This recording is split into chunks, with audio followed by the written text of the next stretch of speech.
Rosalind Mercer grabbed Adeline's arm at the altar and hissed directly into her ear. "Walk away. Right now. Before everyone sees what just pulled through that gate." Adeline looked. The carriage was ancient, one wheel dragging, the horse half dead with mud caked to its chest. The man stepping down looked worse. The entire churchyard exploded with laughter. Rosalind tightened her grip. "I'm saving you." Adeline looked down at the hand on her arm. Then she looked up at the man in the mud. He wasn't looking at the crowd. He was looking only at her. She pulled her arm free. And she walked forward. If that gave you chills, subscribe right now and follow this story all the way to the end. And drop your city in the comments. I want to see exactly how far Adeline's story travels. Virginia, 1818. The laughter hit Adeline Monroe like a slap before she even reached the church doors. She heard it from inside the vestibule, that particular a crowd makes when something shocks them into cruelty. When embarrassment for one person becomes entertainment for everyone else. She had heard that sound once before in her life 6 months ago, when Preston Alcott had sent a letter instead of showing up. When she had stood in this same churchyard holding flowers that nobody took from her. She had sworn she would never hear that sound again. And here it was. Bess, her maid of 20 years, appeared at her elbow and said nothing. That silence said everything. When Bess stopped talking, things were bad. Adeline walked to the vestibule window and looked out. The carriage at the gate was a wreck, old wood dark with water damage. Iron fittings rusted through, one wheel tilted at an angle that suggested it had been arguing with the axle for several miles and losing. The horse, one horse, not two, stood with her head low and her flanks streaked with mud from the road. The man stepping down from it wore a plain dark coat stained at the shoulders from travel. No attendant, no footman. He opened the door himself, stepped out into the mud himself, and stood in the churchyard of the First Presbyterian Church of Hargrove County with the bearing of a man who had never once in his life worried about what a crowd thought of him. Someone near the front pew shouted something. Laughter broke wider. A woman 2 rows back said, loud enough to carry, "Lord have mercy." She traded Preston Alcott for that. Adeline's father, Edmund Monroe, appeared in the doorway behind her. She heard his sharp intake of breath. "Good God," Edmund said. "Don't," Adeline said. "Don't say a single word." She watched the man at the gate. He had stopped moving. He stood in the mud and the noise, and he did something she had not expected. He looked up, past the crowd, past the gate, straight at the vestibule window. Straight at her. The look lasted 3 seconds, maybe 4. It was not romantic, it was not pleading. It was direct in the way of someone asking a question they genuinely do not know the answer to, not performing. Not calculating, just asking, and then Rosalind Mercer materialized at her side. Rosalind had always had a talent for appearing at the exact moment she could do the most damage. She was the most beautifully dressed woman at the wedding, which was typical, and her hand found Adeline's arm with a grip that masqueraded as concern. "Walk away," Rosalind said. Her voice was low and urgent and absolutely certain of itself. "Right now, Adeline, before this gets worse. I'll tell them you were taken ill, nobody will blame you. Let go of my arm." "Rosalind, I am trying to help you. You are trying to make yourself feel better about watching this happen." Adeline kept her eyes on the window. "Those are different things." Rosalind's grip tightened. "Think about what you're doing. Think about your family name. Think about what people will say. You've already been humiliated once this year.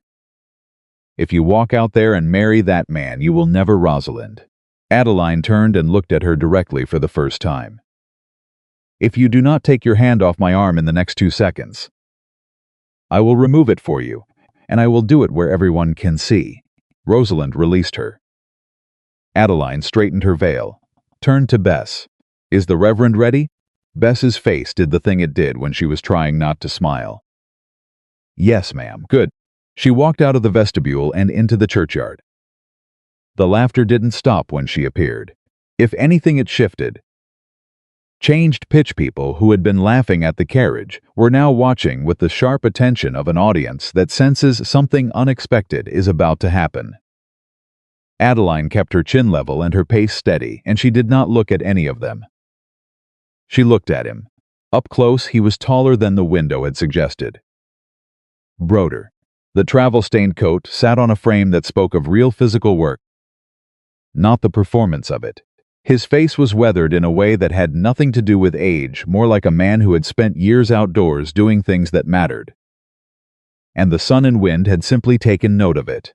He was watching her come toward him with an expression she couldn't immediately name. She stopped in front of him. He said, "Miss Monroe," his voice was low. Not Southern exactly, something harder to place. The voice of a man who'd been many places. "Mr. Whitaker," she said. "I'm sorry about the carriage usage."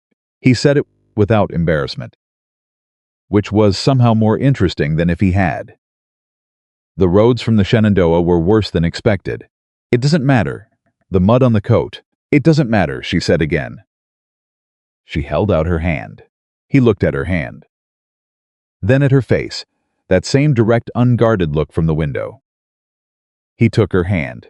"Yes, ma'am," he said quietly. "Behind them." The laughter had gone uncertain. The ceremony was short, and the Reverend kept his voice professionally neutral throughout. The skill of a man who had learned to read rooms over 40 years of officiating at occasions that did not always go as planned. Nathaniel Whitaker answered every question, without hesitation and without performance. His voice in the small church was even and unhurried. When he slid the ring onto her finger, his hand was completely steady. Adeline's was not, he noticed. She saw him note it. He said nothing, which she was grateful for. Outside after, the comments came the way bad weather comes, low and persistent, and from every direction. "Reckon she had no better options, ain't right. A Monroe girl settling for something like that. Where'd he even come from?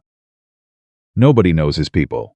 Adeline stood in the middle of it and kept her face arranged into the expression she had practiced for 6 months, calm. Private, offering nothing for anyone to work with. Edmund Monroe approached her with the stiff movements of a man managing profound embarrassment. "The guests expect some kind of reception," he said quietly. "We should nothing, Father." Her voice was low. "Meant only for him you arranged this. I agreed to it. Now we will both stand here and be gracious, and when it is over you will thank whatever God you still speak to that I did not walk away." She held his gaze. "Because I thought about it." Edmund Monroe opened his mouth. Closed it again. Said nothing. Nathaniel reappeared at her side with the quiet efficiency of a man who moved through spaces without announcing himself. He had a glass of water which he offered to her without comment. She took it. "Your father looks unwell," Nathaniel said. "He'll recover," she said. "The woman in the green dress has been watching you since the ceremony ended. That's Rosalind Mercer. She's been watching me fail since we were 16. She finds it fortifying." Something moved at the corner of his mouth. Not quite a smile, close. "And the 2 men by the fence?" she asked. "They arrived with you." A brief pause. "They work for me. They don't look like farmhands." Another pause. Longer. "No," he said, "they don't." She turned her head and looked at him directly. "You're going to tell me there are things you can't explain yet." "Yes, and you'd like me to trust that you will explain them. Eventually." "Yes." She looked at him for a long moment. His face was steady. Not hiding, she had seen what hiding looked like on a man. And this wasn't it. More like patience. The kind built from years of knowing that some things can't be rushed. "All right," she said. He seemed slightly surprised by that. "All right? I've already walked toward a muddy carriage in front of everyone I know," she said. "I reckon I've committed to a certain level of trust." The corner of his mouth did the thing again. Closer to a smile this time. "I reckon you have," he said. The property east of Richmond arrived at the end of a 2-hour ride that passed mostly in silence. Adeline had decided on the way to the carriage that she would not fill the silence artificially. If the man across from her wanted to talk, he would talk. If he didn't, she could bear quiet better than most people, and she was not about to perform comfort for his benefit. He surprised her by speaking first. "How long has your family had the Monroe land?" "4 generations," she said. "We're down to about a third of the original acreage. The drought 3 years back. And before that, decisions my father made that I wasn't consulted on." She paused. "I'm told women generally aren't. Do you know land management? Better than my father does." Which isn't saying much and is also saying quite a lot. "What would you do with the south field?" "The one running along the creek." She looked at him. "You've been to our land?" "I passed through," he said simply. "The south field." She studied him for a moment. Then, "Rest it, 2 seasons at minimum. It's been overfarmed and the soil's exhausted. Then lime treatment before you replant.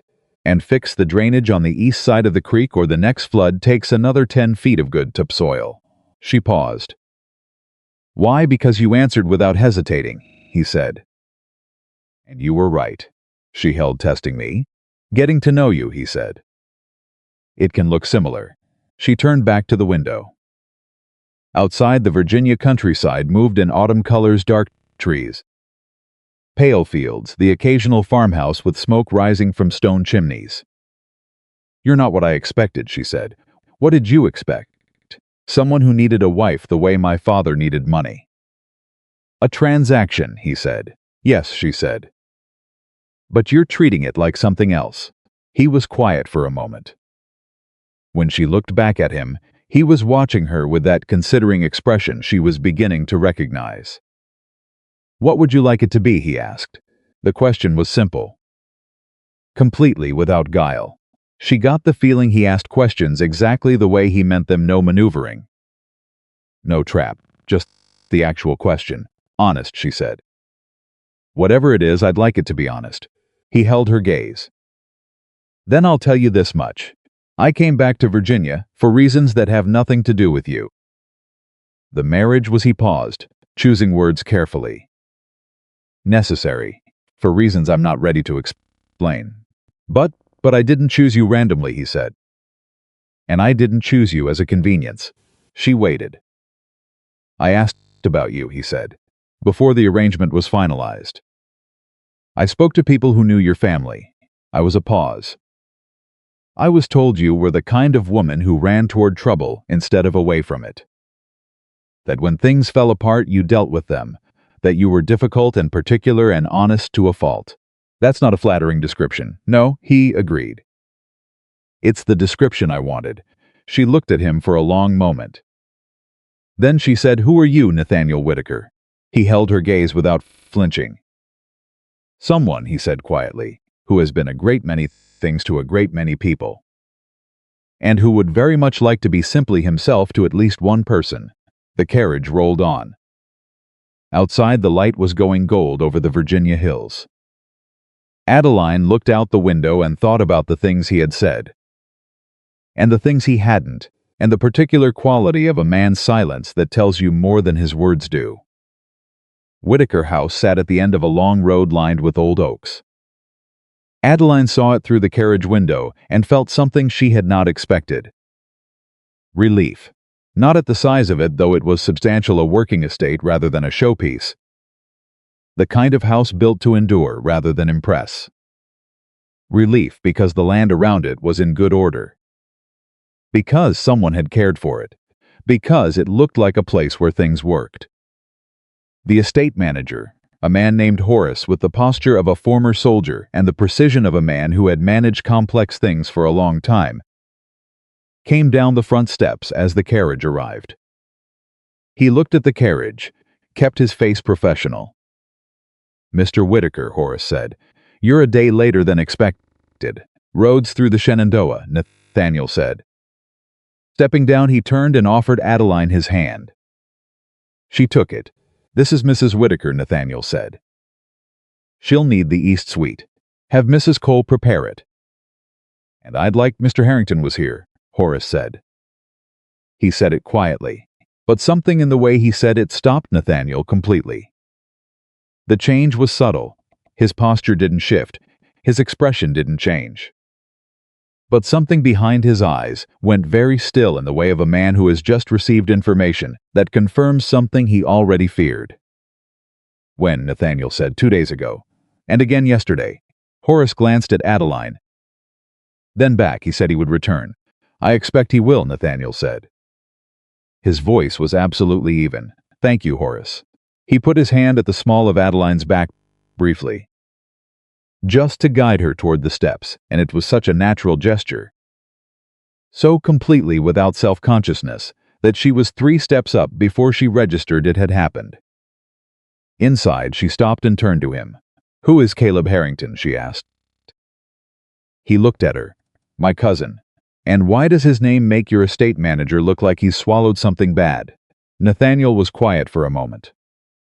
Because, he said carefully, Caleb has had the management of this property for 3 years.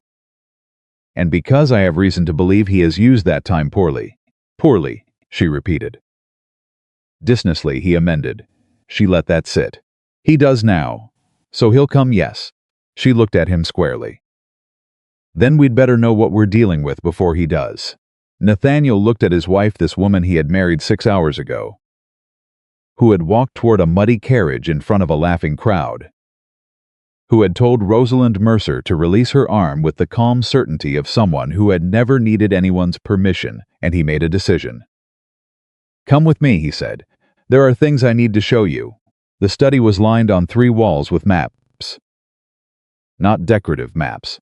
Working ones marked with lines and numbers and notations in a careful hand that Adeline recognized after a moment as Nathaniel's own. She moved toward the nearest one without thinking, drawn by instinct the way a person who loves books walks toward a shelf.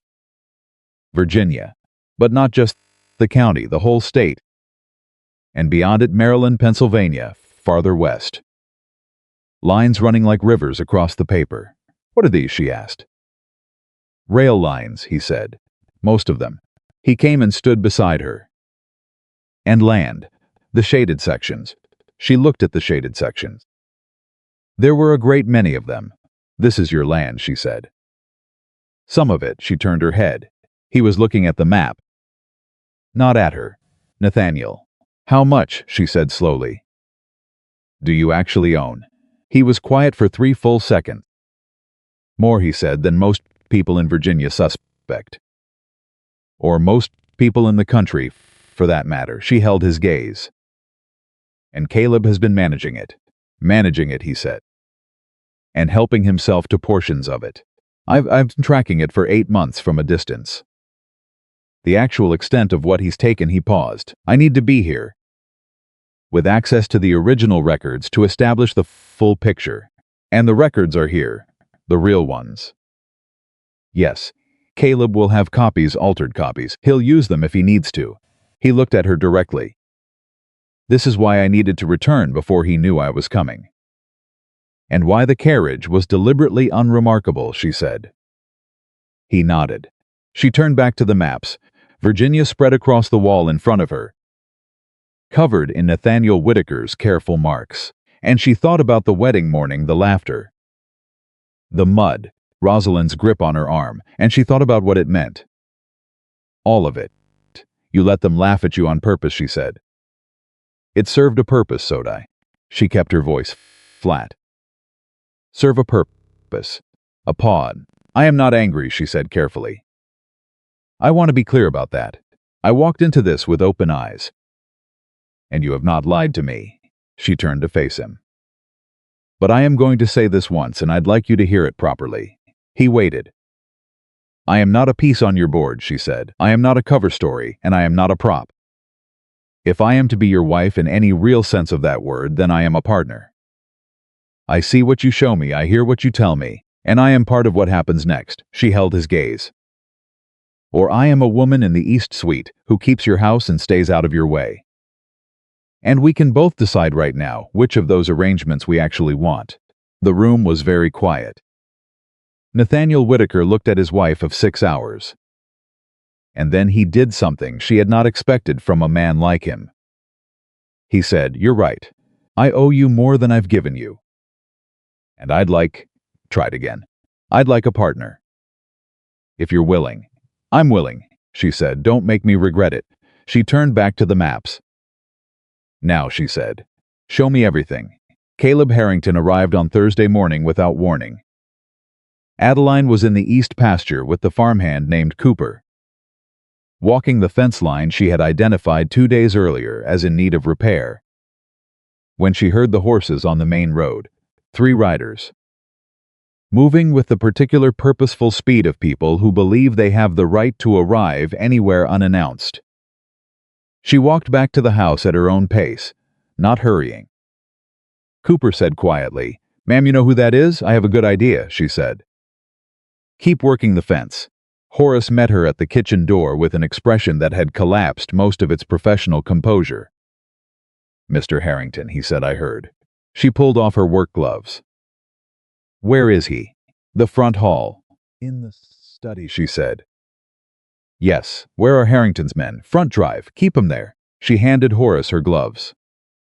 "Don't let them wander." She went through the house to the front hall. Caleb Harrington was everything Nathaniel was not in terms of surface presentation elegant. Well-dressed, the kind of handsome that comes from a life without difficulty. He stood in the front hall with the ease of a man who believes the space belongs to him. Because for 3 years it more or less had. He saw Adeline and his expression did something quick and calculating before it settled into charm. "Mrs. Whitaker," he said, with a smile that didn't reach his eyes. "What a pleasure. I'd heard Nathaniel had married." "I'll confess I was deliberate surprised." "I imagine you were," Adeline said. "My husband is in the study. I'll let him know you're here." "I know my way, I'm sure you do," she said pleasantly. "This way, Mr. Harrington." She led him to the study door. Knocked twice and opened it. Nathaniel was at his desk. He looked up when the door opened and his eyes went to Caleb with an expression that contained no surprise and no warmth. "Caleb," he said. "Nathaniel." Caleb walked in. His eyes moved across the map. The papers, the careful organized evidence of a man who had been working. Something moved through his expression quickly. "You've been busy. Sit down," Nathaniel said. "I'd rather stand." "Sit down, Caleb." The temperature in the room dropped 2 degrees. Caleb sat. Adeline moved to stand beside Nathaniel's desk. Not behind it. Beside it. The distinction mattered. Caleb looked at her. "This is a private family matter." "Mrs. Whitaker." "My wife stays," Nathaniel said. Caleb's smile tightened. "Of course." He spread his hands with the ease of a man who has prepared for this conversation. "I only wanted to say welcome home, cousin. We've all been worried." 3 years with no word don't, Nathaniel said. "I'm simply Caleb." Nathaniel's voice was quiet and completely final. "I've seen the accounts from the Shenandoah property. I've seen the Richmond land records, the real ones. I've spoken to 6 of the tenant farmers from the Eastern holdings." He paused. "I know what you've done." The ease went out of Caleb's posture. "Not all at once, slowly, like water draining. You don't understand the complexity of managing. You stole from me," Nathaniel said. "And from the people who work that land. What I'm still establishing is exactly how much." He looked at his cousin steadily. "That process will not be interrupted. Not by you. Not by anyone you send. Not by whatever lawyers you've retained." He leaned forward slightly. "Are we clear?" Caleb looked at him for a long moment. Then he looked at Adeline, and the smile came back thin and specific. The kind designed to cause maximum damage in minimum words. "Does she know?" he said. "Your bride, does she know what she married into? Does she know what you're worth, Nathaniel? Does she know?" The smile widened, the full extent of it. "Because it seems to me a woman ought to know who her husband really is." Adeline spoke before Nathaniel could. "She does," Adeline said. Caleb blinked. "I know exactly who my husband is," she said. Her voice perfectly steady. "I know what he owns and what has been taken from him and by whom." She met Caleb's eyes without flinching. "And I know that this property, and everything attached to it, belongs to him." She paused. "So I'd like you to hear this clearly. Mr. Harrington, whatever you came here to accomplish today, you've failed. And whatever you're planning to try next, she let the pause sit, try harder. The room was absolutely silent. Caleb looked at her, then at Nathaniel, back at Adeline. He stood. This isn't finished, he said. No, Nathaniel agreed. It isn't. Caleb walked to the door, stopped with his hand on the frame. Didn't turn around. You always did have to do things the hard way, he said. Then he left. They listened to his boots cross the front hall. The door, the sound of horses on the drive-ins. Nathaniel let out a slow breath. He turned to look at Adeline. She was still standing exactly where she had been. Chin level, eyes steady. You didn't have to do that, he said quietly. I know, she said. You could have stayed out of it. I could have, she agreed. She moved toward the door.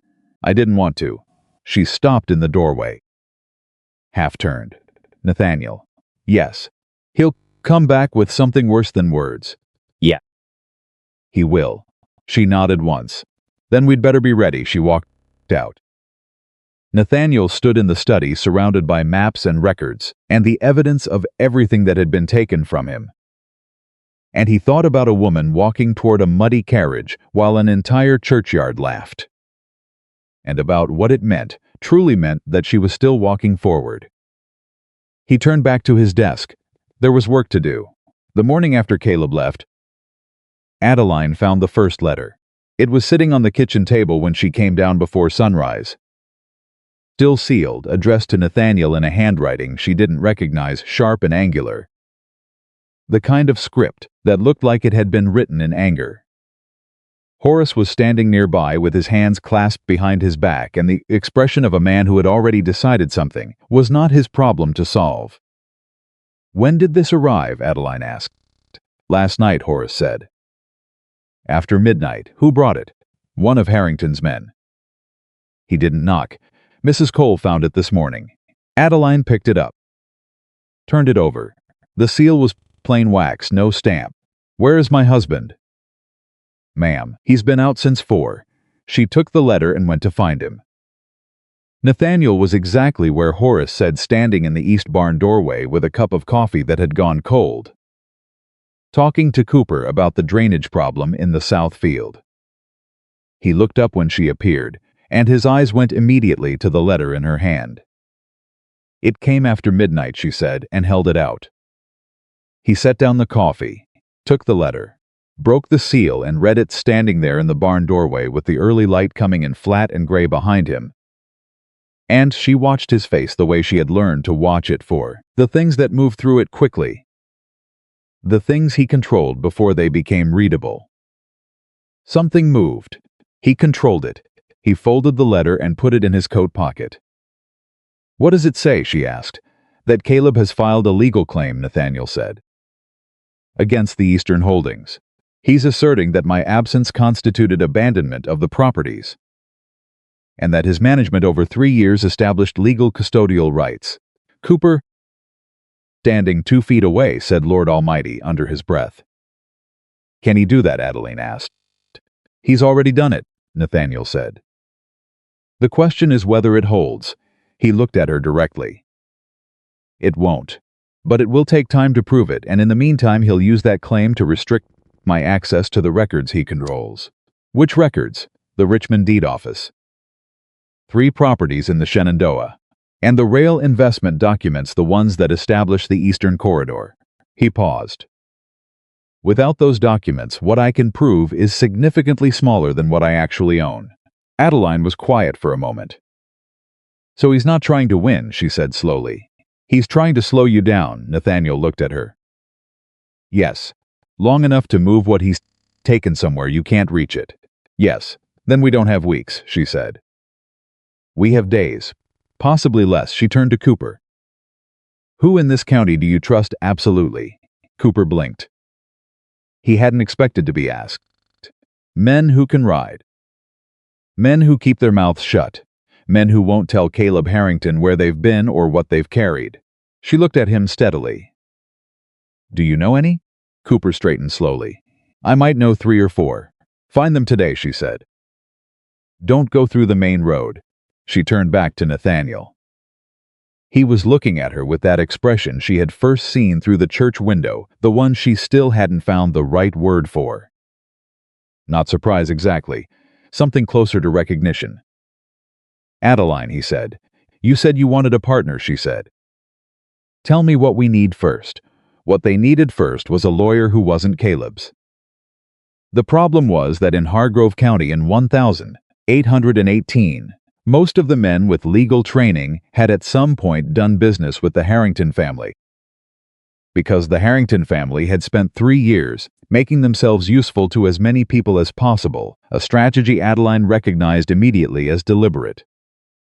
You couldn't call it corruption exactly, it was subtler than that. Favors and introductions and small financial arrangements that added up over time to a web of people who owed Caleb something and would hesitate before moving against him. Nathaniel knew this. He had been mapping it from a distance for 8 months. "There's a man in Richmond," he told her that evening. The two of them at the study table with papers spread between them. "His name is Aldous Webb. He trained in Philadelphia. He's been practicing independently for 6 years, and he has no connection to any of Caleb's people." "How do you know?" "'Cause I checked before I came back." He found a page and slid it across to her. "Webb has handled 3 cases against established Virginia families in the last 2 years. He won 2 of them. What happened in the 3rd? The client disappeared before the verdict." She looked up.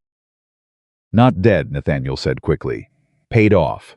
Took the settlement and left the county. Did Caleb arrange that settlement?" A pause. "Probably." She pushed the paper back. "Send for Webb tonight. Don't use your name in the message. He'll need to know who he's working for eventually." "Eventually is not tonight," she said. "Tonight he just needs to know there's work worth his time." She held Nathaniel's gaze. "Sign it from the Monroe family. My father still has enough standing in Richmond that it'll get attention. And Caleb won't connect it to you immediately." Nathaniel was quiet for a moment. "Your father," he said carefully. "Does he know enough about this situation to?" "My father will do what I tell him," Adeline said. "Because he knows that if he doesn't, I will stop protecting him from the consequences of the decisions that put us here in the first place." Nathaniel said nothing. "Write the letter," she said. "I'll handle my father." Edmund Monroe received his daughter in the parlor of the family house the following morning with the expression of a man who has been summoned to an accounting he knows he can't avoid. Adeline sat across from him and did not soften anything. "I need you to sign a letter," she said, "to a lawyer named Webb in Richmond. It goes out today. This is not a request." Father Edmund looked at his hands. "What does the letter say?" "It requests an urgent consultation on a property matter." "It doesn't specify more than that." She paused. "Webb is coming to help Nathaniel recover what Caleb Harrington has stolen. And you are going to facilitate that, because this family's survival is tied to this marriage. And this marriage requires that I not fail." Edmund looked up. "You're certain about this man, Whitaker? You've known him 5 days." "I was certain about him on the 2nd day," she said. "I was certain the moment I understood why he arrived in that carriage." She leaned forward slightly. "He didn't come back to Virginia with nothing, Father. He came back with everything and chose to look like nothing. There is a difference, and the difference matters." Edmund was quiet for a long moment. "He's very wealthy," he said finally. "Not a question." "Extraordinarily," she said. "And Caleb is trying to take it. Caleb has been taking it for 3 years. We're stopping him." She placed the unsigned letter on the table between them. "Sign it." Edmund Monroe looked at his daughter, this woman who had been his quiet child. His difficult child, his child who ran toward trouble rather than away from it, and he picked up the pen. "I should have consulted you," he said quietly, "before the first engagement." And the second Adeline looked at him. "Yes," she said. "You should have." She took the signed letter and left. Webb arrived from Richmond in 36 hours. He was a compact, quick-eyed man of about 40 who shook hands like he meant it and sat down at the study table without waiting to be invited. He looked at the papers Nathaniel had laid out, asked 3 precise questions, and then looked up. You've been building this for months, Webb said. 8 months, Nathaniel confirmed. From where? Maryland, mostly. Sometime in Pennsylvania. Webb looked at the papers again. The original deed records, are they still at the Richmond land office, or has Harrington had them moved? Richmond. But I have reason to believe he's made alterations to the copies filed there. The originals. Nathaniel opened the bottom drawer of his desk and placed a leather folder on the table. Here. Webb opened it, went through it with the focused silence of a man reading for discrepancies. After several minutes, he closed it. These are solid, he said.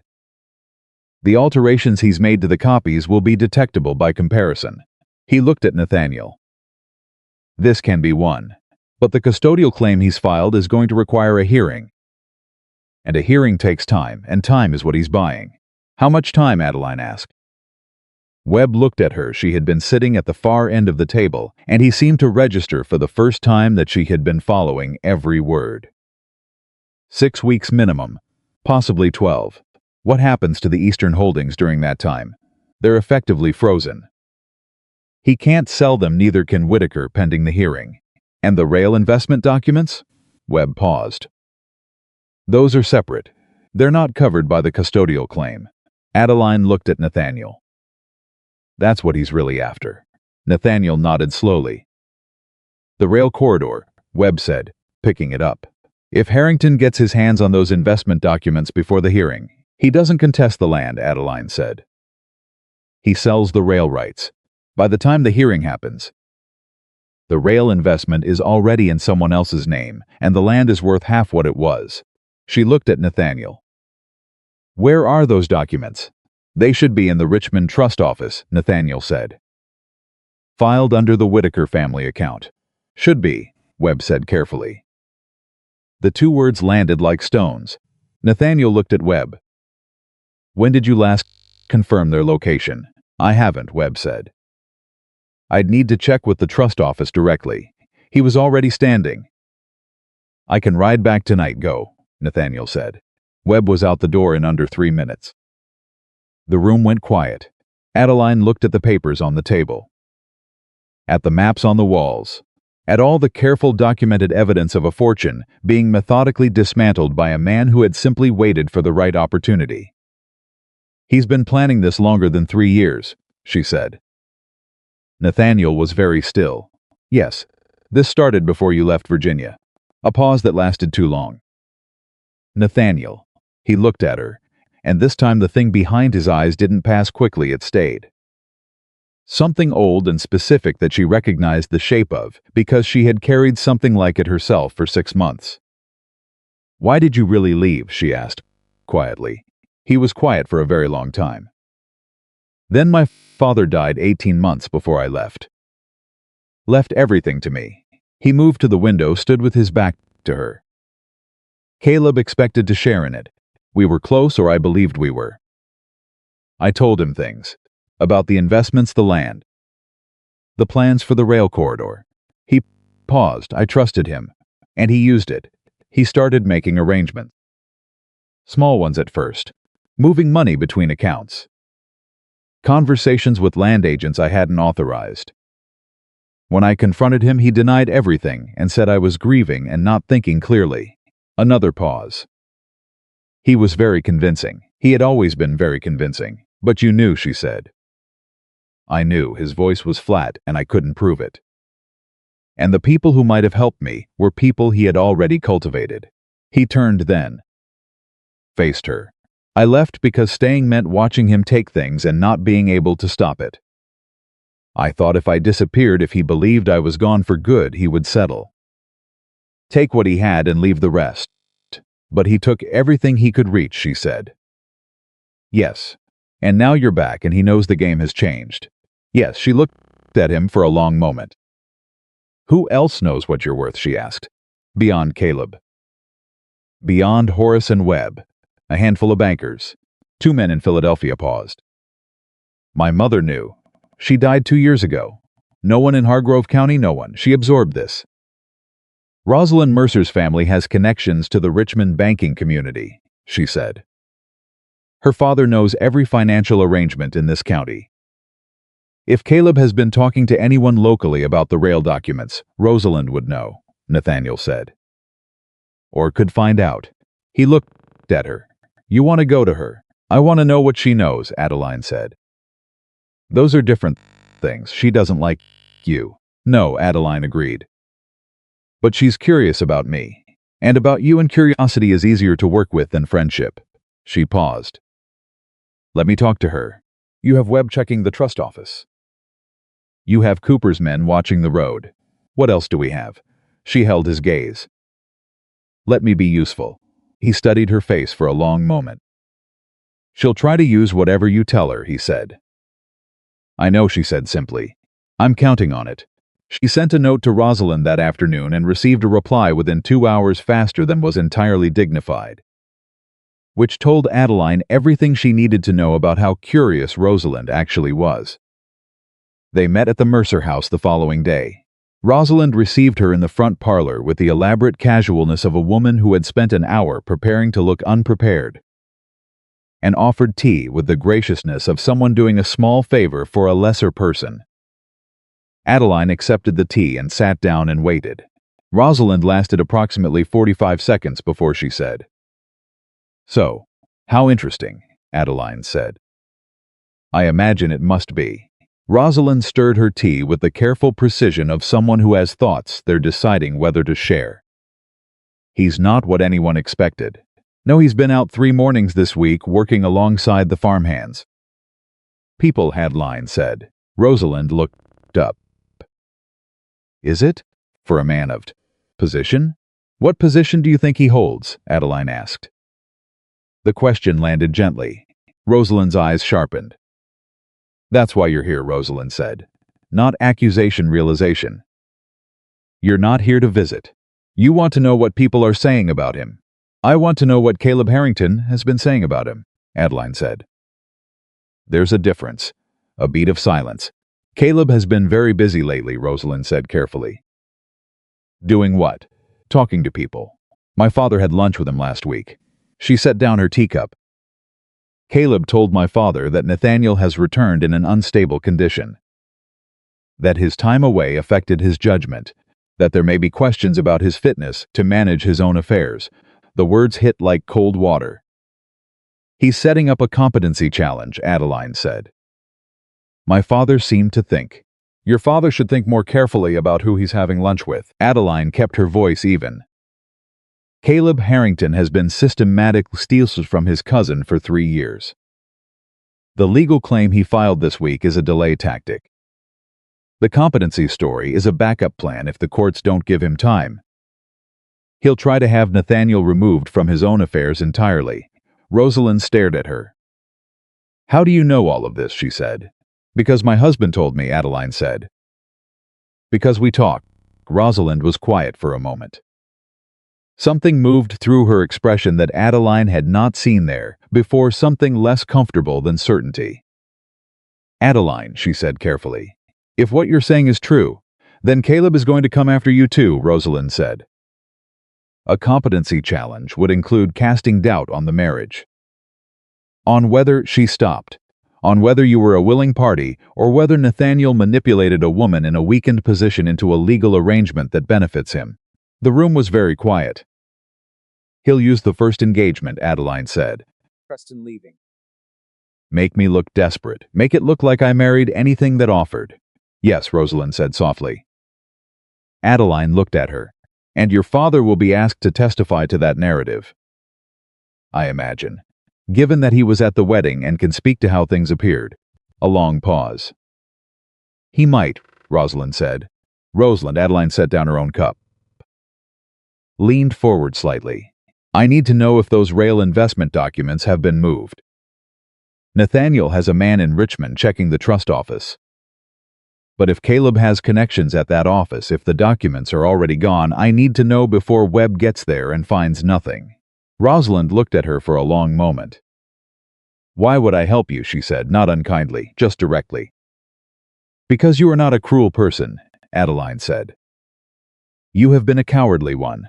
There is a difference. And I think you know it. She held Rosalind's gaze.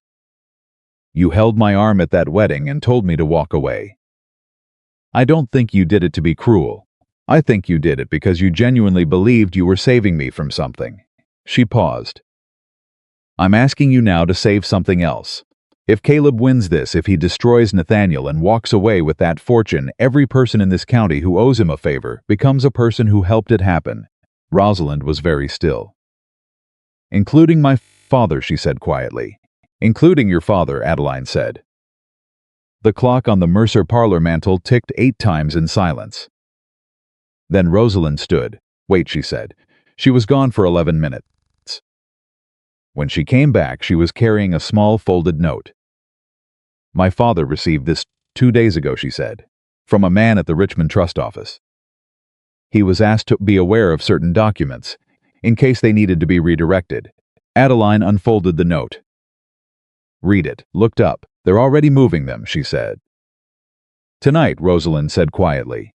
"According to what my father was told." Adeline was already on her feet.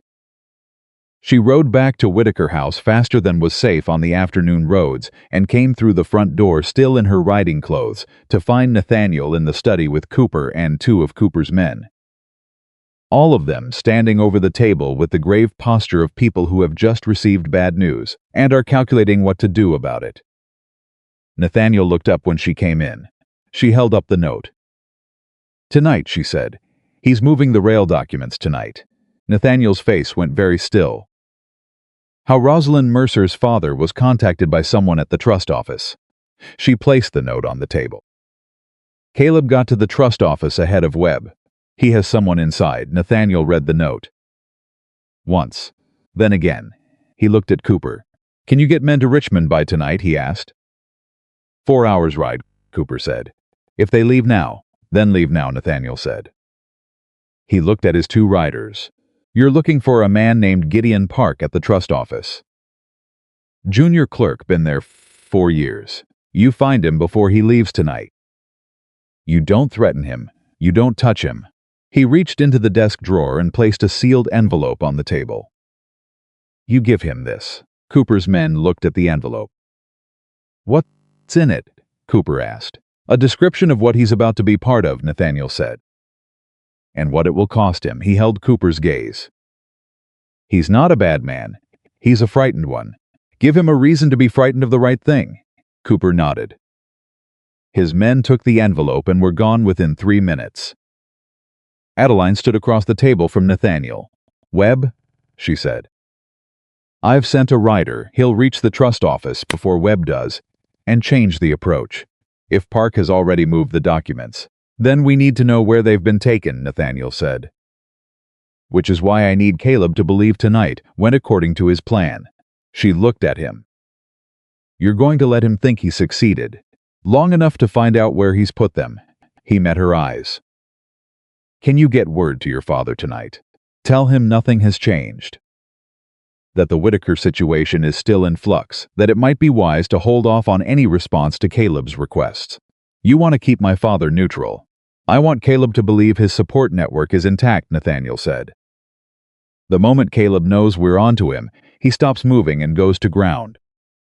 And a man who's gone to ground is much harder to catch than a man who thinks he's winning."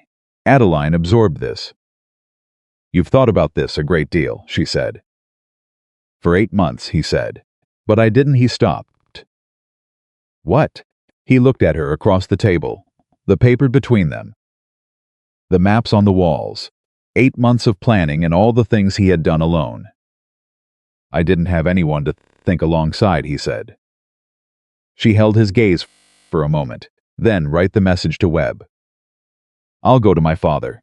She was at the door when he said her name. She turned. "Rosalind Mercer," he said. "She helped you, she did." "Why?" Adeline thought about it for a moment. About Rosalind standing in that parlor with her father's letter in her hand. Choosing something harder than staying comfortable. "Because I told her the truth," she said. "And I think it's been a while since anyone did." She left. Edmund Monroe was not difficult that evening. He was frightened, which turned out to be more useful. When Adeline laid out quietly, precisely, without drama exactly what Caleb Harrington had done, and what he planned to do, and what role her father had been positioned to play in it, Edmund Monroe sat in his chair in his parlor and aged about 10 years in the space of a few minutes. "He asked me to speak at the hearing," Edmund said, "about the circumstances of your marriage. He framed it as protecting the family. He framed it as protecting himself," Adeline said. "And using you to do it. What do I do?"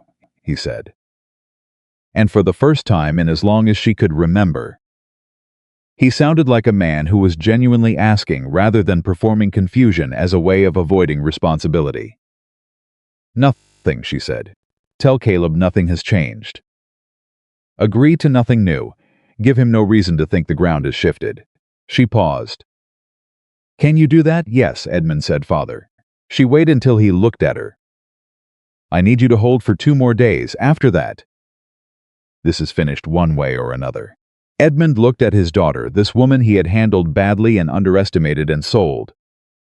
Twice, when he should have listened, and he nodded. 2 days, he said, "I'll hold."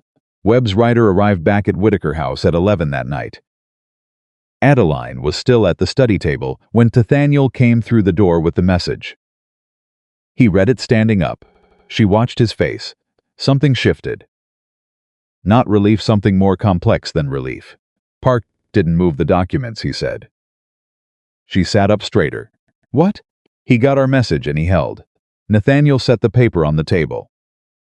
"The documents are still in the trust office. Webb has secured them under a protective hold pending the hearing." He looked at her. "We have them." The room was very quiet. Adeline let out a breath she had been holding since that afternoon. Then she said, "Caleb doesn't know yet." "No," Nathaniel said. "He thinks tonight went as planned. So we have a window," he said. Small but real, she stood, looked at the papers on the table. At 8 months of work that had just cleared its first major obstacle. "Then we use it," she said. Nathaniel looked at her across the table. At this woman who had ridden hard to bring him intelligence from a woman who had once tried to pull her away from his carriage. Who had gone to her father and gotten what they needed and come back ready to keep going. Who had not at any point in this long and dangerous day asked to stop. "Adeline," she looked at him. "I want you to know something," he said. She waited. "When I chose to come back to Virginia," he said, "and when I chose the arrangement with your family, I told myself it was strategy, that the marriage was a means to an end." He held her gaze. "I was wrong about that. I understood that I was wrong by the 3rd day." She was very still. "I'm telling you now," he said, "because you asked me for honesty. And because you have earned more of it than I've given you." He paused. "I am grateful you walked toward that carriage." The fire had burned low. The house was quiet around them. Adeline looked at this man who had arrived in mud and silence and strategic obscurity. Who had turned out to be the most honest person she had met in a year of people performing things at her, and she felt something settle that had been displaced for a very long time. "Don't waste it," she said quietly. It wasn't a threat. It was a promise offered in return for his. He understood. She could see that he understood. "Get some sleep," she said. "Tomorrow Caleb figures out the documents didn't move." "Yes," he said. "And then things get harder." "Yes." She walked to the door. "Nathaniel," she said without turning. "Yes. You're not alone in this anymore." She went upstairs. He stood in the study for a long moment in the low light, surrounded by the evidence of everything that had been taken from him. And he thought that a man could lose a great deal, and still, if he was lucky, end up with more than he started with. He turned back to the table. There was still work to do. But it was different work now. Caleb Harrington found out about the documents on a Friday. Adeline knew the exact moment it happened because Cooper's man on the Richmond Road rode back to Whitaker House at a dead gallop just before noon and came through the front door without knocking, which he had never done before. "Harrington left Richmond an hour ago," the man said, still breathing hard. He wasn't calm about it. Nathaniel looked up from the table. "How many men with him?" 6. The number sat in the room for a moment. Adeline set down the deed record she had been reviewing. "He's not coming to talk." He looked at Cooper. who had appeared in the doorway. "Get everyone in from the fields." Now, quietly. Cooper was gone before Nathaniel finished the sentence. Adeline stood. "Webb? Still in Richmond. He can't get here before Caleb does." Nathaniel moved to the desk drawer. Opened it. She saw for the first time that there was a pistol inside. He looked at it for a moment, then closed the drawer without taking it. 6 men, Nathaniel. I know. He turned. But if I meet him with weapons, he frames this as a violent dispute between family members over an inheritance. The courts side with stability. We lose everything we've built this week. He held her gaze. I need him to be the one who comes in with force. I need witnesses to that. She understood immediately. Horace, every member of the house staff, he said. I want them visible. I want them to see everything that happens. He moved toward the door. Stopped. And I need you to do something difficult. She waited. I need you to go to your father's house, he said. Take Bess with you. Stay there until I send word. The request hit her like a closed door. No, she said. No, she crossed her arms. 6 men, Nathaniel. You just told me you won't use the gun. Horace is 60 years old. Cooper has maybe 3 men here. I need you safe, he said. His voice had dropped. If something happens, nothing is going to happen to me, she said. Because I'm not leaving. She held his gaze and did not move. You can be angry about that after Caleb is gone. He looked at her for a long moment. Stay in the house, he said finally. Whatever happens outside. Stay in the house. Agreed, she said, which was not the same as promising. And they both knew it. Caleb arrived 40 minutes later. He rode through the front gate without slowing down. And his 6 men fanned out behind him in a way that was not accidental, spread wide enough to cover the front of the property. Close enough to the house to make a statement. 2 of them Adeline recognized as men she had seen with him before. The other 4 were strangers, built for precisely the kind of situation this was becoming. Nathaniel walked out the front door alone. He stood on the top step and waited. Adeline watched from the window of the front parlor. Horace stood 20 feet to her left, visible in the doorway. Mrs. Cole and 2 of the housemaids had found reasons to be near the front windows. Cooper was somewhere around the east side of the house. The geometry of it was deliberate witnesses, everywhere. At every angle. Caleb reined in his horse and looked down at Nathaniel with the expression of a man who has stopped pretending. You had someone interfere with a legal process, Caleb said. Those documents were being transferred under a valid. There was no valid order, Nathaniel said. His voice carried across the yard without effort. You had a clerk at the trust office acting on your private instruction. That's theft, Caleb. You know it and I know it, and now Webb knows it too. Webb is your man. Webb is an independent attorney who has now formally documented an attempted fraudulent transfer of trust assets. Nathaniel didn't raise his voice. He didn't need to the list. Caleb's jaw tightened.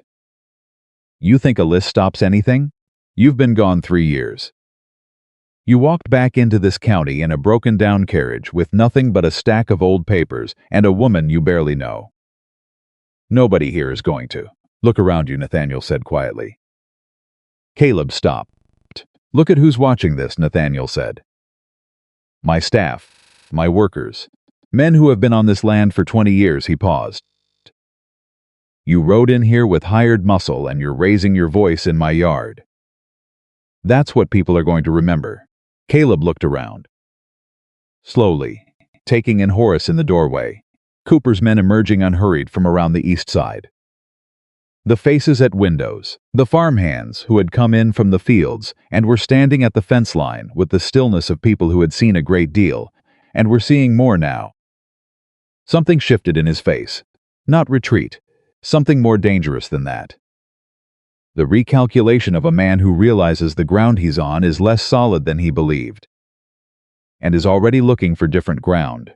This isn't over, Caleb said. No, Nathaniel agreed. We'll finish it at the hearing. Caleb looked at the house.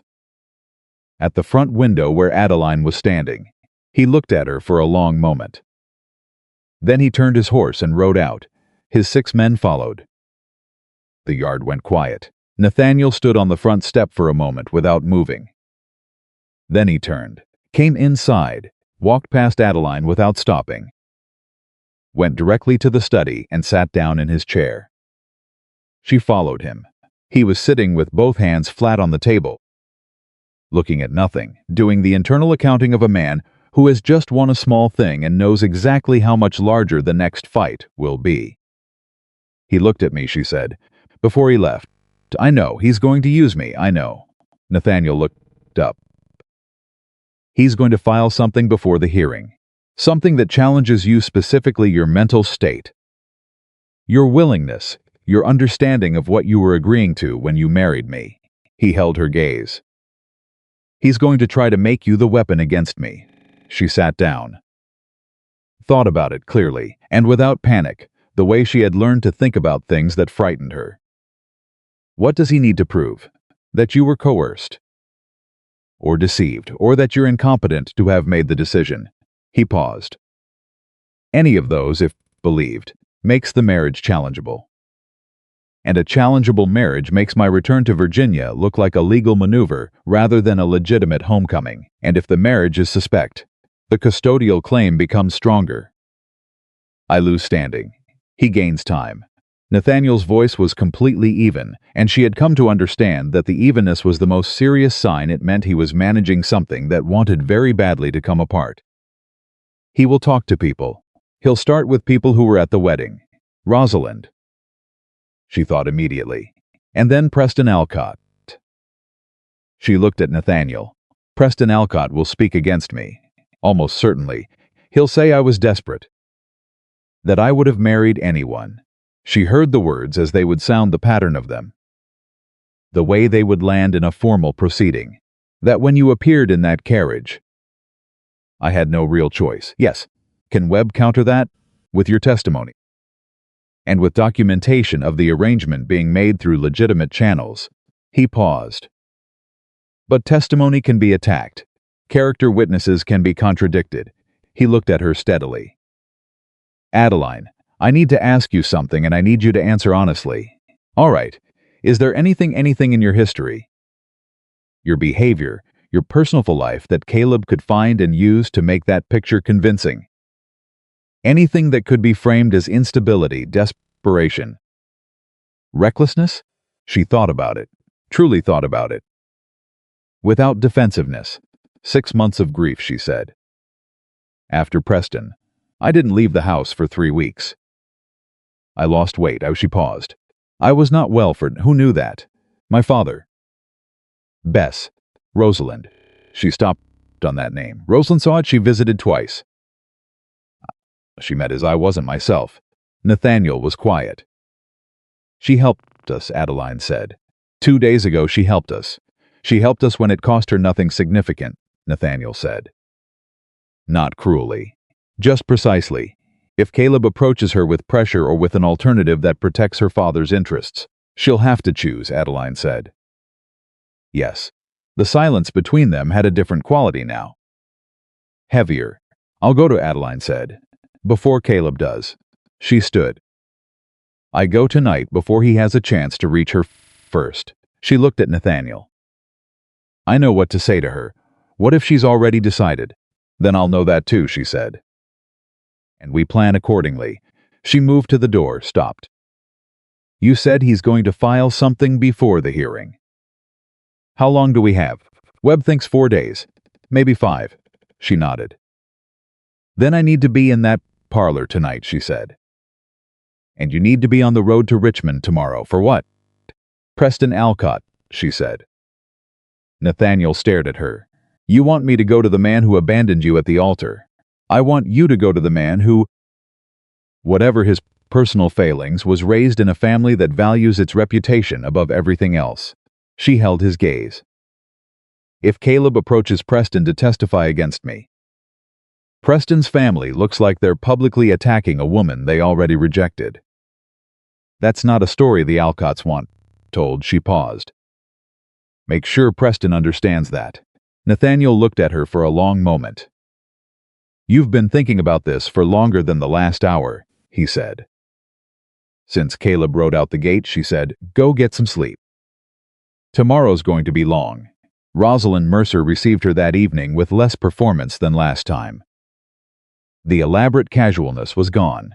She met Adeline in the hallway rather than the parlor, which meant she had been watching for her, and her face had the particular tight quality of a woman who has been thinking hard about something and hasn't reached a comfortable conclusion. "He sent someone," Rosalind said before Adeline could speak. "This afternoon. He left a letter for my father." "Is your father home?" "He went out." Rosalind's voice was careful.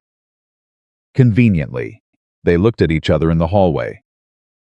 "Come in," Rosalind said. They went to the parlor. No tea this time. Rosalind sat with her hands in her lap and her back straight, and the look of someone who has made a decision they're not entirely sure is right. "The letter asked my father to provide a written statement," Rosalind said, "about your state of mind after Preston left, about whether he believed you were emotionally capable of making a reasoned decision about remarriage." She paused. "And it asked him to encourage others who knew to do the same." Others meaning Preston. Preston's mother. Specifically, she and Caleb have apparently been in correspondence.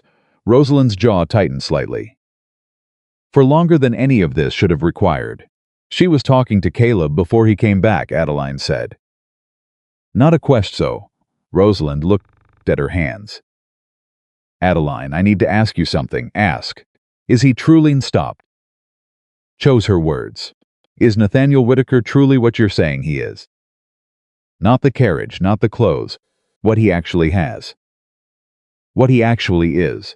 Because if my family is going to take a position in this, I need to know if we are standing on solid ground or helping you fall on something that won't hold." Adeline looked at her directly. "Nathaniel Whitaker," she said, "owns land and rail investments that make the Harrington family fortune look like a county fair prize." She held Rosalind's gaze and did not blink. The muddy carriage was a choice. Everything was a choice. He came back to Virginia to recover what Caleb stole, and he is going to succeed. The question your family needs to answer is whether you helped him or whether you helped the man who has been stealing from him. Rosalind was very still. "Your father will be asked to account for his choices," Adeline said. "Everyone who sided with Caleb, every favor they did him, every statement they gave, all of it will come out in the hearing. And when Nathaniel wins," she stopped. "Not if. When he wins, the people standing on the wrong side of this will have to explain themselves in a county where Nathaniel Whitaker is the most powerful private landowner." The clock on the mantel ticked. "That's not a threat," Adeline said. "I'm telling you the truth because you helped me when I asked. I'm giving you the chance to understand what you're choosing between." Rosalind sat for a long moment. "Then, what do you need?" Adeline said. "At the hearing, what you actually saw after Preston left. Not what Caleb wants you to say, what you actually know." She paused. "You visited me twice during those 3 weeks. You saw a woman grieving. You also saw a woman who was still running a household, still managing staff, still making decisions about the estate while her father fell apart." She met Rosalind's eyes. "That is the truth of what you saw. I need you to say it." Rosalind looked at her for a long, searching moment. "You're different," Rosalind said softly. Not critically, observationally. "Since the wedding. You're sharper." "I've had reason to be," Adeline said. "He did that. I did that," Adeline said. "He gave me something worth fighting for." Nathaniel was in Richmond by mid-morning the following day. He found Preston Alcott at his family's offices on the main commercial street, the kind of offices that existed to look like more work happened in them than actually did. Preston received him in a meeting room with the careful wariness of a man trying to assess a threat while appearing not to. Preston was handsome in the way of men who have never been seriously challenged, and he looked at Nathaniel with an expression that was attempting superiority and landing somewhere closer to discomfort. "Mr. Whitaker," Preston said, "I'll confess this visit is unexpected." "I'll be brief," Nathaniel said. He sat down without being invited. Caleb Harrington has approached you or your family about providing testimony against my wife. Preston's expression shifted. I'm not asking you to discuss it, Nathaniel said. I'm telling you what's going to happen if you agree. He looked at Preston with the steady, unhurried attention of a man who has no interest in performance. You left Adeline Monroe 3 weeks before a wedding. That is a fact of public record in Hargrove County. If you testify against her now, if you stand in front of a court and suggest she was mentally unfit when she agreed to marry me, you are telling everyone in Virginia that the woman you rejected was too damaged to make her own decisions. He paused. Is that the story the Alcott family wants associated with their name? Preston said nothing. Because the alternative story, Nathaniel continued, is that you walked away from a woman of considerable character, and she moved forward and married a man who turned out to be more than anyone expected. He held Preston's gaze. One of those stories reflects badly on her. The other reflects badly on you. I'd like you to think carefully about which one you want circulated. Preston looked at him for a long moment. What exactly are you? Preston said. The question came out with a kind of helpless directness that Nathaniel recognized as the first honest thing the man had said. Wealthier than you've been told, Nathaniel said simply. And considerably less patient than I look. He stood. I'm not asking for your help, he said. I'm asking you to stay out of it. There's a significant difference. He looked at Preston evenly. Caleb Harrington is going to lose this. When he does, the people who participated in his campaign will have to account for themselves. The people who stayed neutral will simply move on. He let that sit for exactly 3 seconds. Good day, Mr. Alcott. In the street outside. He stopped and let out a long breath. He didn't know if it would hold. Preston was a man who made decisions based on the path of least resistance. And the path of least resistance could shift between now and the hearing. But he had planted the right kind of doubt. Sometimes doubt was enough. He went to find Webb. Webb met him at a coffee house near the trust office, with the focused energy of a man who had not slept well and had a great deal to show for it. Park talked, Webb said the moment Nathaniel sat down. Nathaniel went still. Everything. Webb opened a leather case and slid papers across the table. The arrangement with Caleb went back 14 months. Park was receiving quarterly payments to report on account activity.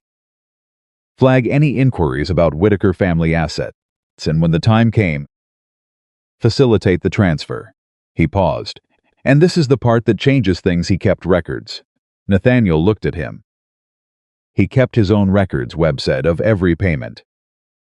Every instruction. Every communication from Caleb's people. He tapped the papers. He was frightened, Nathaniel. He's been frightened for a long time. He kept those records because he wanted protection if it went wrong, and your message gave him a reason to use them. He handed everything over this morning. Webb sat back.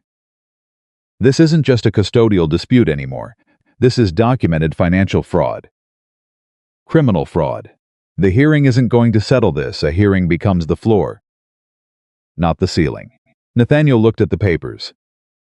14 months of payments. Dates, amounts, instructions. Caleb's name not always explicit, but traceable.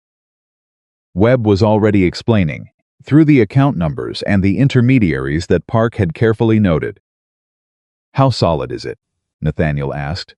Solid enough that I spent this morning speaking with the county magistrate, Webb said. Informally. About what a case like this might look like. Nathaniel looked up. What did he say? He asked me to bring him the documentation formally. Webb's voice was careful and precise. He did not say no. The coffeehouse moved around ordinary sounds. Ordinary people, entirely unaware that something significant had just shifted in the room.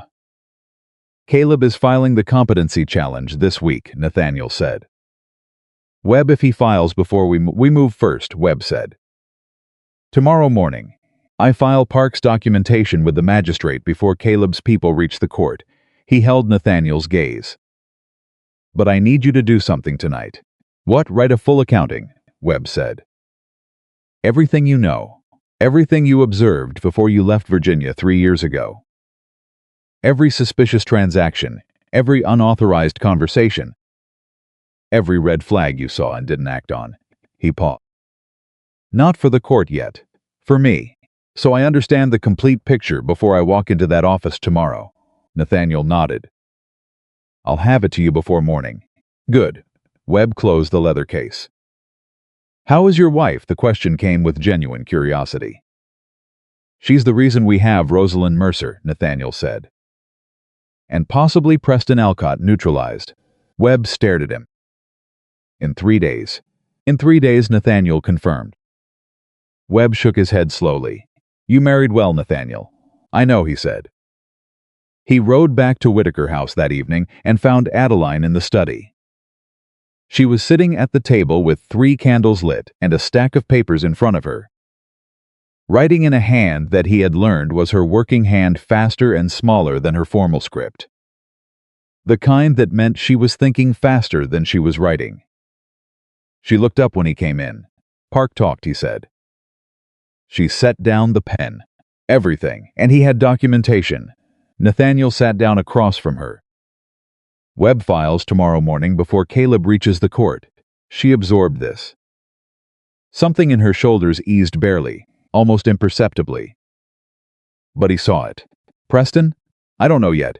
I gave him a reason to stay neutral. He looked at the papers in front of her. What are you working on? A list, she said, of every person in Hargrove County who has done business with Caleb in the last 3 years. And what they got from it and what it cost them. She slid it across to him. When this goes to the magistrate, people are going to need to decide quickly which side they're on. I want to know who's reachable and who isn't before that conversation starts. He looked at the list. It was long. It was detailed. It was organized by category, the people who owed Caleb something versus the people who had lost something to him, and it was exactly the kind of thing that could take weeks to compile if you didn't know the county well. Adeline Monroe had known Hargrove County her entire life. How long did this take you? He asked. Since you left this morning, she said. He looked at her across the table. Adeline, he said. Don't, she said, not unkindly. There's still work to do. What does Webb need from you tonight? A full written accounting. Everything I observed before I left. Then you need to start now. She stood. Moved to the side table, poured 2 cups of coffee without asking whether he wanted one. Set one in front of him, kept the other for herself. Sat back down. I'll stay, she said simply. In case you need to talk through any of it. He looked at the coffee. At the papers between them. At this woman who had walked toward a muddy carriage 11 days ago and had not stopped moving since. He picked up a pen. Start from the beginning, she said. And he did. He talked and she listened, and occasionally she asked a question specific. Precise, the kind that pulled out the detail he had almost passed over, and he answered. The fire burned down and they built it up again. The coffee went cold. Outside, the Virginia night was quiet and full of the sounds of a working estate that was still, despite everything, running. He told her about the first time he'd suspected Caleb. About his father's death and the weeks afterward when grief had blurred his judgment. About the moment he'd seen the first account discrepancy and told himself there was probably an explanation. About the conversation that had finally made him certain. And what Caleb had said in that conversation, and how Nathaniel had stood in this same study 3 years ago and made the worst decision he had ever made, which was to run rather than fight. He had never said all of it out loud before. Adeline listened to every word without moving. Without filling silences with reassurance, without the particular falseness of someone performing sympathy. She just listened, and when he finished, she was quiet for a moment. You didn't run because you were afraid, she said. He looked at her. You ran because you were alone, she said. There's a difference. And you came back because you were still alone. You came back the same way you went. Carrying it by yourself, planning to handle it by yourself. She held his gaze. That's what the carriage was really about, not strategy. You had gotten so used to doing everything alone that you didn't even think to wonder whether you needed to. The room was very still. "And then I married you," she said. "And you still weren't sure?" "No," he said quietly. "I wasn't sure. Are you now?" He looked at this woman across the table from him, candlelight on her face. Coffee cup in her hand, 12 days of a marriage that had been a transaction and had become something he did not yet have the exact right word for. "Yes," he said. She nodded once, picked up her pen. "Then write it all down," she said, "every word. Webb needs it by morning." The document reached Webb at dawn. Cooper's fastest writer carried it into Richmond before the court offices opened. And Webb was waiting on the steps of the magistrate's building when the clerk unlocked the doors at 8 o'clock. Caleb's lawyer arrived 45 minutes later with the competency filing. He was told, politely, by the clerk that the magistrate had already received a prior filing on related matters and was reviewing it before accepting any additional submissions. Caleb's lawyer argued. The clerk remained polite. At 10:30, the magistrate sent a message to the Harrington house, requesting that Caleb present himself for a formal interview regarding allegations of financial fraud. The message arrived at the Harrington house at 11. Caleb was not there. He had left, his housekeeper told the magistrate's man. Early that morning, direction unknown, Cooper brought the news to Whitaker House just after noon. Nathaniel was in the east barn when Cooper found him. He listened to the report without expression. Then he was quiet for a long moment. "He ran," Cooper said, with the satisfaction of a man who has wanted to say something like this for a very long time. "He ran," Nathaniel confirmed. "Does that mean—" "It means the magistrate will interpret his absence as confirmation," Nathaniel said. "Webb will move for an emergency order on the remaining disputed assets today." He paused. "Find Adeline. Tell her." Cooper found Adeline in the kitchen garden. Of all places, standing with Bess, and something that made them both stop when he appeared. He gave her the news. She stood very still for a moment. Then she said, "He'll come back." Cooper blinked. "Ma'am?" "He ran because he panicked," she said. "Men like Caleb don't disappear." They regroup. She looked at Cooper steadily. "Keep your men on the roads. Especially the North Road and the Richmond Turnpike." She paused. "And tell Mr. Whitaker I need to speak with him." She found Nathaniel at the barn, and they stood in the autumn light together. Not touching, facing the same direction, looking at the property that had been fought over and was now, in some quiet, decisive way, beginning to settle back into itself. "He'll come back," she said again. "Yes," Nathaniel agreed. "When he does, he won't come with lawyers." "No. What do you want to do when that happens?" she asked. He was quiet for a moment. "I want to give him a chance to do this decently," Nathaniel said. "One chance. To come in, account for what he's taken, and negotiate a resolution that doesn't destroy him entirely." He paused. "He's my cousin. He is the only family I have left. And he has done terrible things. Both of those are true." She looked at him. At the particular cost written in the steadiness of his face. "And if he refuses," she said. "Then Webb and the magistrate finish what we've started," he said. "And I live with the outcome." She was quiet for a moment. "That's more grace than he deserves," she said. "Probably," he agreed. "But I'll know I offered it. That matters to me." She looked at him, at this man who had arrived in mud and silence and had turned out to be the most complicated kind of person.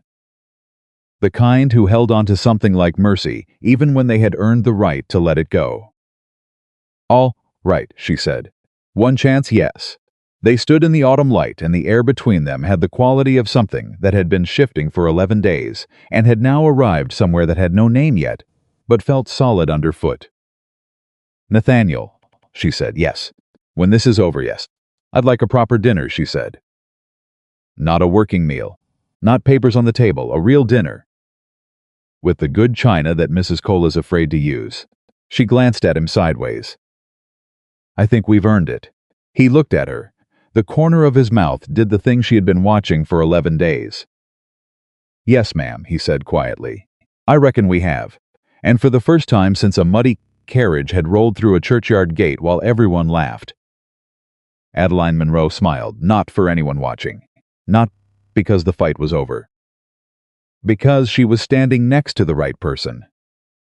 And that, it turned out, was enough. For now, Caleb came back on a Tuesday. Not with 6 men this time. Not with lawyers or letters or the performance of authority. He came alone on a horse that had been ridden hard. At 7 in the morning, when the frost was still on the ground and the household had barely finished breakfast. Horace found Nathaniel in the study and said simply, "He's at the gate." Nathaniel put down his pen, looked at Adeline across the table. She looked back at him and said nothing. She didn't need to. He stood, straightened his coat, and walked to the front door. Adeline followed him to the threshold and stopped there. Not because he had asked her to, because she understood, without being told, that this particular moment belonged to the two of them, to the men, to the history between them, and that her standing in the doorway was exactly where she needed to be. Present, visible, not intervening. Caleb looked worse than she had ever seen him. 4 days on the road had stripped away every layer of the performance she had watched him maintain through courtrooms and drawing rooms, and the front yard confrontation that now felt like a lifetime ago. His coat was dirty, his face was unshaved and hollowed out in the way of a man who has not slept and has spent the sleepless hours arriving at something he did not want to arrive at. He dismounted at the gate and walked up the path alone. He stopped 10 feet from Nathaniel. Neither of them spoke for a long moment. Then Caleb said, "I need to talk to you." "I know," Nathaniel said. "Come inside." They went to the study. Adeline came in and sat at the far end of the table without asking. Caleb looked at her. Nathaniel looked at Caleb. "She stays," Nathaniel said. Caleb sat down. For a moment he just looked at the table, at his own hands. Then he looked up at Nathaniel with the expression of a man who has gone past the point where pretending is possible and has arrived somewhere rawer and more difficult. "I spent 4 days trying to figure out how to get out of this," Caleb said. "I've got nothing, you know that." "Yes," Nathaniel said. "Webb's filing is solid. Park has documentation I didn't know he kept." A pause. "I underestimated him." "You underestimated a lot of people," Nathaniel said quietly. Caleb's jaw tightened. "I know," he looked down again. "I know what I did, Nathaniel.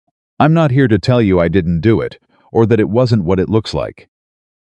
It was exactly what it looks like." He stopped. "I started small. The first year, I told myself it was management fees. Compensation for handling things while you were gone." He paused. "That's a lie, but that's what I told myself. And then it got bigger," Nathaniel said. "And then I stopped telling myself anything at all," Caleb said. "I just kept going." The room was very quiet.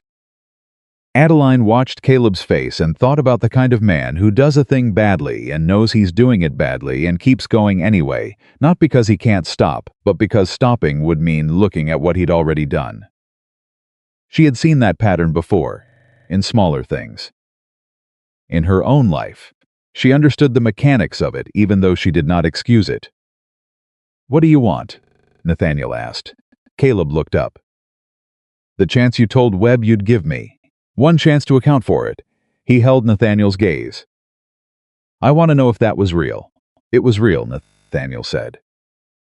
"Then I'm here," Caleb said. "Tell me what you need." What Webb needed was specific, and Nathaniel had it written before Caleb arrived. A full accounting of every asset movement over 3 years. Every account transfer, every land transaction, every payment made to third parties from Whitaker funds without authorization. Every record Caleb held, original, copy or otherwise, surrendered to Webb's custody by end of week. A signed confession that could be held in trust, used only if Caleb violated the terms of whatever agreement they reached. Caleb read it slowly. When he finished, he set the paper down and was quiet for a long moment. "The signed confession," he said. "Non-negotiable," Nathaniel said. "If I sign, that's with Webb," Nathaniel said. "Sealed. It only becomes public if you take an action that requires it."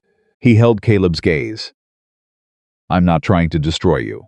I'm trying to make sure this is finished. There's a difference? Caleb said bitterly. Adeline said. Both men looked at her. It was the first time she had spoken. A signed confession held in trust gives you a life, she said. It gives you the ability to start over somewhere else. With what you have left, without the magistrate's case following you. She held Caleb's gaze steadily. If Nathaniel wanted to destroy you, he would have let Webb go to the magistrate 4 days ago. He didn't. She paused. That tells you something about who you're dealing with. I'd take it seriously. Caleb looked at her for a moment with an expression that was complicated, part resentment, part something that might have been unwilling respect. He married well, Caleb said. Better than you know, Nathaniel said. Caleb looked back at the paper. He picked up the pen that was sitting on the table. He signed. The accounting took 3 days. Caleb sat in the study every morning from 8 until dark with Webb across the table and produced, line by line, the full record of what had been taken. It was not a comfortable process. Webb asked questions with the precision of a man who has learned to follow money, and he did not let anything pass unchallenged. Caleb answered not always immediately, not always easily. But he answered. Nathaniel was not in the room for most of it. Adeline was. On the second day, when Caleb stopped in the middle of a sentence and said, "There's something else." Webb looked up. "The rail investment documents," Caleb said.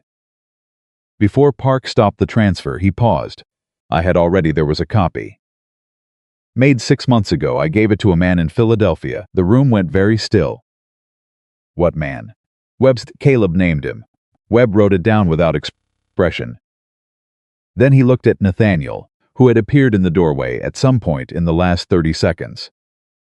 A copied rail document doesn't transfer ownership, Webb said carefully. But if that copy was used to secure financing, it was, Caleb said. Nathaniel said nothing. His face was doing the thing Adeline had learned to read, the absolute stillness that meant the internal accounting was happening faster than anything visible. How much? Nathaniel asked. Caleb told him the number. Adeline heard Webb exhale quietly. That's not theft, Webb said. That's fraud against a third party using Whitaker assets as collateral. It's a federal matter. I know, Caleb said. His voice had gone flat. I know what it is. Who else knows about this? Webb asked. The man in Philadelphia. Caleb paused. And one other person. Who? Caleb looked at him. Your solicitor. The man who handled the original rail investment. A man named Gerald Finch. The name hit Nathaniel visibly. Adeline saw it, a small involuntary movement just at his jaw. Not surprise exactly. The particular expression of a man who hoped he was wrong about something and has just found out he was right. Finch knew, Nathaniel said. Not a question. Finch facilitated, Caleb said quietly. I couldn't have accessed the investment documents without someone inside the original filing chain. He was payably. Webb was already writing. This changes the scope, Webb said to Nathaniel. Significantly. This isn't just a civil matter with the magistrate anymore. If Finch is involved, we deal with it, Nathaniel said. His voice was level, but Adeline could hear what was underneath it, the specific weight of betrayal that goes deeper than money. Finch had been his father's solicitor, had handled the estate since before Nathaniel's father died, had been by any reasonable measure a trusted man. She stood and moved to the doorway, stood next to Nathaniel. She didn't say anything. She just stood there, close enough that their arms nearly touched. After a moment, she felt him breathe. All right, he said to Webb. Add Finch to the filing. Whatever we need to do. He looked at Caleb. Is there anything else? Caleb met his cousin's gaze. No, he said. That's everything. Gerald Finch was arrested by the federal marshal 3 days later in his Richmond office. He did not go quietly. He went with the loud, injured indignation of a man who has operated for years under the assumption that his position made him untouchable. And the experience of discovering otherwise was clearly a significant shock to his system. Webb told Nathaniel about it that evening, with the contained satisfaction of a man who has spent a week building a case and watched it hold. The arrest of Finch, a solicitor, a man of established standing, a name people recognized in Richmond banking circles, broke the story open in a way that the private Harrington matter had not. People talked. Of course they talked. By the end of that week, the full shape of what had happened was moving through Hargrove County with the unstoppable momentum of a thing that has been hidden too long and has finally found the light. The 3-year fraud, the stolen land records, the rail investment scheme, Gerald Finch's involvement, the custodial claim that had been filed as a delay tactic while documents were being moved. And at the center of it, Nathaniel Whitaker, who had come back from 3 years away to take it all back. In a broken carriage, with a wife nobody had thought to take seriously. Adeline Monroe came to Whitaker House on a Friday evening and sat in the parlor with his hat in his hands and the expression of a man doing something he should have done earlier and knows it. "I owe you an apology," he said. He was looking at Adeline. "Not Nathaniel. Not one. Several." He paused. "I have been a man who made decisions about your life without consulting you, and dressed it up as protection, and it was not protection. It was cowardice." He stopped. His voice had gone slightly unsteady, which was more honesty than Adeline had seen from him in years. Both times. With Preston and Anne this. I was managing my own fear and calling it fatherhood. Adeline sat across from him and let the silence hold for a moment before she spoke. "I know, Father," she said. "I should know," she said again. Quietly, completely. Edmund looked at his hands. "She told him to arrange this marriage," Edmund said to Nathaniel, not quite looking up, "my wife," before she passed. She said Adeline needed someone real, someone who would see her." He paused. "I didn't understand what that meant until now." Nathaniel said nothing. Adeline said, "Tell me about her." Edmund looked up. "When you negotiated this arrangement," she said, "you mentioned her to me once." "Very briefly. Tell me what she said to you." Adeline Monroe sat in the parlor of Whitaker House and told his daughter what her mother had said in the last weeks of her life about the kind of marriage she wanted for the child who ran toward trouble rather than away from it. About the conversation that had led, eventually, to a letter sent to a lawyer in Richmond. About the specific words her mother had used, words that Edmund had held on to and done an imperfect job of acting on, but held on to nonetheless.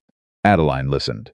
When he finished, she was quiet for a moment. Then she stood and crossed the room and put her arms around her father, not with the careful formality of their recent interactions, but with the full, unreserved embrace of a daughter who is choosing, consciously and with clear eyes, to forgive. Adeline Monroe put his arms around his daughter and held on. Nathaniel looked at the fireplace. Some things were private and should stay that way. Rosalind Mercer testified at the formal hearing 11 days after Caleb signed the confession. She sat very straight, and she answered every question Webb asked her with the precise, detailed honesty of a woman who has decided that this is the moment she stops taking the easier path. She described what she had seen during the weeks after Preston left. She described a woman grieving. Yes, she described a woman who had not stopped functioning. She described specific decisions Adeline had made during that period, household decisions, estate decisions, choices that were practical and clear-headed, and nothing like the picture Caleb's lawyer was trying to paint. She also, when asked directly, confirmed that Caleb's man had approached her father with a request for a statement and that she had seen the letter herself, and that the request had been to misrepresent what she had actually witnessed in order to serve Caleb's legal strategy. Caleb's lawyer objected 3 times during this portion. The magistrate overruled him 3 times.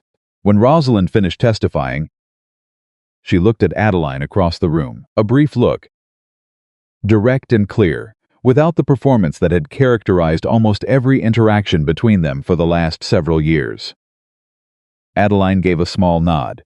Rosalind looked away. It was not friendship restored. It was not an apology delivered. It was something more honest than both of those in acknowledgement. Between two women who knew each other's history, that sometimes people surprise themselves. Sometimes the coward decides not to be one, and sometimes that deserves recognition even if it doesn't erase everything that came before. Preston Alcott did not testify. He had sent a written statement to Webb brief, neutral, factual, that addressed only the timeline of his engagement to Adeline and confirmed that the dissolution had been his family's decision based on financial considerations. It said nothing else. It offered nothing damaging. It was, Adeline thought when Webb read it to her, probably the bravest thing Preston Alcott had ever done. It had cost him something, if only the comfortable story he had been telling about how things had ended. She found she could not hate him for it, could not even hold the old anger in quite the same shape. Some wounds, when you stop touching them, simply stop bleeding. The hearing took 2 days. On the second day, the magistrate delivered his ruling. The custodial claim was dismissed. The disputed land and investments were returned to Nathaniel's name under full legal protection. The criminal fraud case against Gerald Finch was referred to federal jurisdiction, where it would proceed independently of the civil matter. The matter of Caleb's assets, what remained of them, and what he owed, was to be settled under the terms of the private agreement with Webb as mediator. Caleb was not in the room for the ruling. He had, per the agreement, already left Virginia. Where he had gone, Nathaniel did not say. When Adeline asked quietly, that evening, Nathaniel said, "South. He has cousins in Georgia he hasn't burned yet." A pause. "I gave him enough to start over, not enough to come back from." She looked at him. Was that hard? Letting him go or giving him something to go with? Either. He was quiet for a moment. Both, he said honestly. Letting him go was yes. He's the last person alive who remembers my father the same way I do. That's not nothing. He paused. Giving him resources to go with was the right thing. I know it was the right thing. That doesn't make it feel like less. She didn't offer him comfort. That would have been false. She just stayed where she was, close enough that the silence had company. You did it with integrity, she said. That matters. Even when it's hard. You sound like my mother, he said. Tell me about her, Adeline said. He looked at her. Tonight, she said. The good china is finally on the table. Mrs. Cole looked terrified when I asked her to use it, but she did. A pause. Tell me about your parents tonight. Over dinner. He looked at her for a long moment, this woman who had spent 2 weeks fighting beside him through documents and hearings and riders in the night and difficult conversations, who had just watched him do a hard thing with grace and immediately offered him something human and simple in return. Yes, ma'am, he said. The dinner was exactly what she had promised. Good china. No papers. Mrs. Cole had surpassed herself with what the kitchen produced and then hovered anxiously in the hallway for 20 minutes before Adeline went out and told her it was extraordinary and she should go home. They sat at the long table that had probably held 50 people at its grandest and ate at one end of it and talked for 3 hours. He told her about his father, a man who had built the rail investments from nothing, who had worked alongside his workers the same way Nathaniel did, who had told his son that the only real test of a man's character was how he treated people who couldn't do anything for him, who had died of fever in the summer and taken with him more of Nathaniel's certainty about his own life than Nathaniel had understood until he'd spent 2 years without it. She told him about her mother, the woman who had apparently seen something in Adeline that Adeline herself was still discovering, who had made Edmund Monroe promise in the last weeks of her life to find someone real, who had been, by everything Adeline could remember, the most honest person in every room she entered. She would have liked you, Adeline said. The carriage might have given her pause, Nathaniel said. She would have gotten past the carriage in about 45 seconds, Adeline said. She was quick. He smiled. A real one, the full version she had seen in glimpses, but rarely like this. Without anything held back. It changed his face in a way that did something involuntary to her chest. She looked away to her wine. Nathaniel, she said. Yes, I want to say something, and I want you to let me finish before you respond. He set down his glass. All right. She looked at the table for a moment. At the good china. At the candles Mrs. Cole had lit with obvious emotion. At the careful, quiet evidence of a house that was beginning to feel like something lived in rather than managed. I came into this marriage with nothing to lose, she said. That's what I told myself. That I had already been humiliated once and the worst had already happened, and there was nothing left to risk. She paused. That was wrong. I had a great deal left to risk. I just didn't know it until I had already risked it. He was very still. I am not saying this because of what you own, she said carefully. I want to be completely clear about that.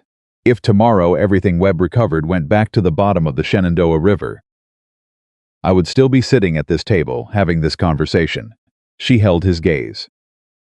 What I am saying is that I walked toward that carriage because I was stubborn and because Rosalind Mercer told me not to. And somewhere between that moment and this one, it became something different. She stopped. I don't know the exact right word for what it is. Nathaniel was quiet for a moment. I reckon, he said slowly, the exact right word might take a while to find. She looked at him. But I know what it's not, he said. It's not a transaction. And it's not strategy. He held her gaze. And it's not something I knew how to name either. 3 days ago. But I've been becoming certain of it. Certain of what? She asked. He looked at her with the direct, unguarded look that had stopped her at the church window 17 days ago. The same look, no performance in it, no calculation. That I'm going to spend a very long time being grateful for that carriage, he said. The candles burned between them. Outside, Whitaker House was quiet and whole and tended by people who had seen something unfair happen and then watched it get fixed. Adeline looked at the man across the table who had arrived in mud and silence and had turned out to be exactly who he had been all along. Once you stopped, looking at the carriage, and she felt something that had been broken in her for 6 months finish closing. Not because he was wealthy. Not because the hearing had gone right. Because he had looked at her through a church window when the whole world was laughing and had asked, without words, if she was the person he thought she might be. She had been, and he had known it first. She picked up her wineglass. Tell me something else about your father, she said. He told her, and the night went on around them, and the candles burned. And outside Virginia settled into autumn dark, and inside Whitaker House the good china stayed on the table until the fire had burned completely down. Webb came the following morning with the final paperwork. He spread it on the study table and walked them through it with the brisk satisfaction of a man who has closed a case he's proud of. The Eastern landholdings, restored and documented. The rail investments, secured under fresh legal protection. The Finch case, referred and proceeding. The Caleb agreement, sealed and in Webb's custody. There's one more thing, Webb said. He reached into his case and placed a single document on the table. Separate from the others. This was in the original trust files. Predating all of this by about 8 years, he looked at Nathaniel. I think you know what it is. Nathaniel looked at the document. Adeline watched his face. It did something she hadn't seen it do before. Something moved through it that wasn't controlled and wasn't painful, something quieter than both. Something that looked almost like a man recognizing something he had stopped believing existed. He picked it up. My father wrote this, he said. The year before he died, Webb confirmed. It was filed with the original trust and then misfiled. Apparently, or deliberately buried. I found it when Park turned over his secondary records. He paused. It's a letter to you. The study went completely quiet. Adeline looked at Webb. Webb gave the smallest possible nod. She stood. I'll be in the garden, she said. Neither man spoke as she left. She walked out the kitchen door and into the morning air, which was cold and clean and smelled like turned earth. And she stood in the kitchen garden where she had been standing when Cooper brought the news about Caleb running. And she thought about a man who had written a letter to his son and filed it in a trust document and died before he could make sure it was found. She thought about her own mother, telling her father to find someone real. The ways that people leave things behind for the people they love. The ways those things find their way forward, even when everything else goes wrong. She stayed in the garden for a long time. When Nathaniel appeared in the kitchen doorway, she knew without looking something in the quality of the air changed. She turned. His face was different. Not softer exactly. More settled. Like something that had been slightly misaligned had found its correct position. He came and stood beside her. He didn't say anything for a moment. She waited. He knew, Nathaniel said, about Caleb. Before he died, he had suspicions. He wrote them down. And he stopped. Tried again. He wrote that whatever happened, I should not let it make me into someone who stopped trusting people. A long pause. He said the right people would prove themselves. He said to watch for people who walk toward difficulty instead of away from it. She stood beside him in the kitchen garden, and the morning moved around them. He wrote that, she said softly. Yes, his voice was completely even, and she knew by now that meant it was costing something to keep it that way. He wrote it 8 years ago, before any of this, before the investment grew into what it became. He paused. He just knew what kind of trouble would come, and what kind of person I'd need when it did. She looked at him sideways. He looked at her, and she thought about a muddy carriage and a churchyard full of laughter, and the 17 days between that morning and this one, and all the things that had happened in those days, and how none of it had gone the way anyone had planned. Your father, she said, sounds like he was a very wise man. He was, Nathaniel said. He also, she said, sounds a great deal like my mother. Nathaniel looked at her. Something in his expression shifted, and then he did something she did not expect, which was to reach out and take her hand, not dramatically. Quietly, the way a man takes the hand of a person he has decided to hold on to. She let him. They stood in the kitchen garden of Whitaker House on a cold Virginia morning, and the frost was coming off the ground, and somewhere inside the house, Mrs. Cole was probably already worrying about something. And Cooper was on the North Road and the East Road. And Webb was in the study putting papers back into his case. And the hearing was done, and the case was closed, and the documents were safe. It was over. Nothing ends perfectly. Finch would have his federal case. The people who had done small favors for Caleb would have to live with having done them. Preston Alcott would have to find a way to tell himself a different story about what kind of man he was. And Adeline would have to find a way to trust that the broken thing in her chest had healed into something stronger than it had been before it broke, which she believed was true. Mostly, and was willing to keep discovering. But the thing that had been wrong was now right. The thing that had been taken was now back, and the man standing next to her had his father's letter in his coat pocket and her hand in his. Nathaniel, she said. The carriage, she said. The old one, in the east barn. What about it? She looked out at the kitchen garden. At the frost. At the morning that was as ordinary and as extraordinary as every morning since the first one. Keep it, she said. He looked at her. Keep it exactly as it is, she said. Mud and all. He was quiet first, ma'am, he said. And he held her hand, and the frost kept lifting off the ground. And the morning kept going, and that was enough. That was more than enough. 3 months after the hearing, the county changed the way it said Adeline's name. It was subtle at first. The kind of shift that happens in small communities when the story people thought they knew turns out to have been wrong in ways that embarrass them. People who had laughed at the churchyard stopped mentioning the churchyard. People who had whispered about the muddy carriage started finding reasons to have never found it particularly remarkable. The whole performance of collective memory adjusting itself to accommodate new information was. Adeline had come to understand simply what people did when the truth turned out to be inconvenient for the version they had already told. She did not make it easy for them. She did not make it hard either. She simply continued being exactly who she had been, which turned out to be the most effective response available. She was at the Monroe estate on a Tuesday morning, working through the drainage problem on the south field that she had identified 3 months ago and finally had the resources to address properly, when Bess came out from the house and said that Mrs. Hargrove had arrived. Adeline did not stop walking the fence line. "Tell her I'll be in shortly," she said.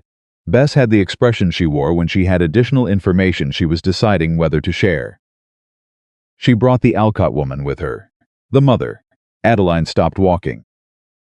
She stood in the south field with the November air cold on her face and thought about Margaret Alcott, who had been in correspondence with Caleb, who had positioned herself to testify against a marriage she had decided was beneath her son's dignity to have been replaced by, and she thought carefully about what the right response was. Not the satisfying one, the right one. "Tell them both I'll be in shortly," she said. She finished the fence line first, all of it. Then she went inside. Margaret Alcott was a woman who wore her disapproval the way other women wore jewelry, consistently, and with the expectation that others would notice and be affected by it. She sat in the Monroe parlor with her back very straight and her hands very still, and the particular expression of a woman who has come to do something she considers beneath her, but has calculated is necessary. Mrs. Hargrove, who was simply the most well-connected gossip in the county, and had come primarily to observe, sat slightly to one side with a cup of tea and the bright, interested eyes of a woman who considers this appointment the highlight of her week. Adeline sat across from them and waited. Margaret Alcott said, "Mrs. Whitaker, I appreciate you receiving us, of course," Adeline said. A pause, I want to say. Margaret began and stopped. Started again. "The correspondence with Mr. Harrington. I want you to understand that I was given a particular representation of the situation." "I was to Mrs. Alcott," Adeline said, not unkindly. "You don't have to explain yourself to me." Margaret blinked. "I beg your pardon. What happened is done," Adeline said. "You made a decision based on the information you had and the values you hold. I'm not interested in relitigating it." She held the older woman's gaze steadily. "What I am interested in is what you'd like going forward. That's the only conversation worth having." Margaret Alcott looked at her for a long moment. Something shifted in the older woman's face. Not the shift of someone being forgiven, something more complicated than that. The shift of someone who expected to be punished and has been offered something harder to manage than punishment. "Your husband," Margaret said carefully, "is more than I understood him to be." "Yes," Adeline said. "And you are more than I understood you to be." "I was always this," Adeline said simply. "The understanding is what changed." Mrs. Hargrove made a small sound into her teacup that might have been admiration. Margaret Alcott sat with that for a moment. Then she said, very quietly, "My son made a mistake." "Your son made a choice," Adeline said. "Choices aren't always mistakes. They're sometimes just not the right ones. For either person." She paused. "Preston and I would not have suited each other. I know that now. I think you might know it too." The silence that followed was the most honest thing Margaret Alcott had contributed to any conversation Adeline had been part of. She sat in it, without flinching and without filling it. Finally, Margaret said, "You're nothing like I expected." "So I've been told," Adeline said. "Would you like more tea?" She told Nathaniel about it that evening, over dinner. Their real dinner, which had become a daily fixture as reliable and necessary as the morning coffee, and he listened with the focused attention she had come to understand was simply how he listened to everything she said. When she finished, he was quiet for a moment. "How did it feel?" he asked. "Strange," she said. "I expected to want something from it. From watching her sit there and not know what to do with herself." She turned her wineglass slowly. "But I didn't want anything. I just wanted it, to be honest." "Was it by the end?" she said. "Yes." He looked at her. "You're more patient than I am. You're more patient than almost anyone," she said. "You gave Caleb resources to leave with. That was necessity as much as patience." "No," she said. It wasn't. She held his gaze. I watched you make that decision. There was nothing strategic about it. You gave him something to go with because you couldn't stand the idea of a man who was once your family having nothing. She paused. That's not strategy, that's who you are. He looked at the table. My father would have done the same thing, he said quietly. I know, she said. That's what I'm telling you. He looked up at her. They held each other's gaze across the good china. In the dining room of Whitaker House, in the particular quiet of an evening that had nothing urgent in it for the first time in months. Adeline, he said. Yes, I need to tell you something. She set down her glass. All right, the rail investment, he said. The Eastern Corridor. Webb finalized the legal protection last week. It's fully secured. Everything Finch and Caleb touched has been unwound and restored. He paused. The value of the corridor investment alone is he stopped. It's considerable. More than what I explained to you before. She waited. I want you to understand the full extent of it, he said. Not because it changes anything between us. Because you are my partner, and you deserve to know exactly what we hold and what it means. He held her gaze. All of it. Every account, every investment, every piece of land under the Whitaker name. She looked at him. You want to show me the books, she said. All of them, he said. Tomorrow morning. As many hours as it takes. She was quiet for a moment. Nathaniel, she said. I married you when I thought you were a man with one horse and a broken carriage. She held his gaze. Whatever is in those books doesn't change what I decided in that churchyard. I know that, he said. That's exactly why I want to show you. She understood. This wasn't about wealth. This was about the last remaining thing he had held back, not from distrust, but from the old habit of carrying things alone. This was him handing her the whole picture. Every part of it. Because she had earned the right to see it, and he had finally stopped having any reason to hold it. Tomorrow morning, she said. 7, he said. 7. The books took 2 days. Not because she was slow, because there was a great deal. And she took every piece of it seriously. And Nathaniel watched her work through the accounts with the focused intelligence he had seen in the South Fields Head, and the study, and the Mercer parlor, and the magistrate's hearing, and felt something that was becoming increasingly familiar, the particular satisfaction of being fully known by someone who has chosen to know you. On the second afternoon, she closed the last ledger and sat back. She was quiet for a long time. Then she said, the north property. The one adjacent to the rail corridor. What about it? It's underused, she said. The land there, soil quality is good, drainage is manageable. And with the rail corridor directly adjacent, the freight cost to market drops significantly. She looked at him. If we converted the north 40 acres to active cultivation and set up a supply agreement with the Richmond distributors, he stared at her. What? She said. I've been thinking about the north property for 6 months, he said. Then why haven't you moved on it? Because I didn't have the right person to run it, he said. She looked at him steadily. Are you asking me to run it? I'm telling you it needs someone who understands land and doesn't waste time, he said. And I only know one person who meets all 3 criteria. She held his gaze. I'll need full authority, she said, not advisory. Not reviewed. Mine, yes, he said, and I'll need Cooper. Cooper is yours. And I want to talk to the tenant farmers myself. Without an intermediary, I would expect nothing else, he said.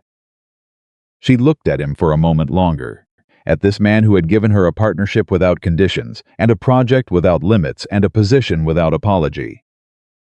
All right, she said. I'll start Monday, and then she picked up the ledger again. Because there were 3 more things she wanted to check before she was done. And she was not a woman who left things half-finished. The twist that changed everything came on a Saturday.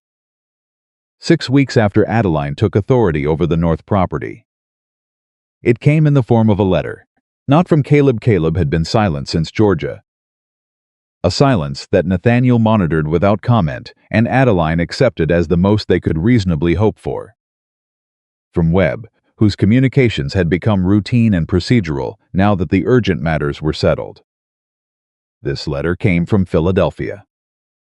From a man named Hargrove, no relation to the county gossip, who identified himself as a senior partner in a firm that handled rail investment portfolios for a significant portion of the Eastern Seaboard's private capital. He had heard, the letter said, about the Whitaker Rail Corridor. He had done his research. He was writing to propose a meeting.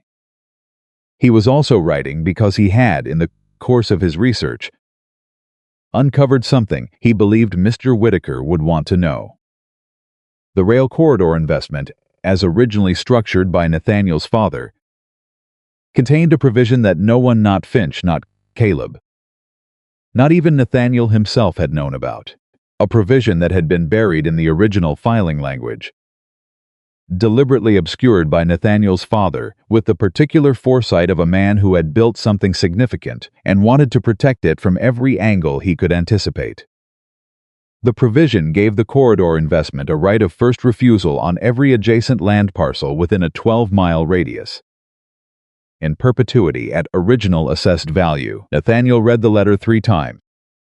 Then he took it to Adeline. She read it fast. She looked up at him. "The north property," she said immediately, "is inside the 12-mile radius," he confirmed. "And the Monroe land," he nodded. "And the Harrington property," she said. He nodded again.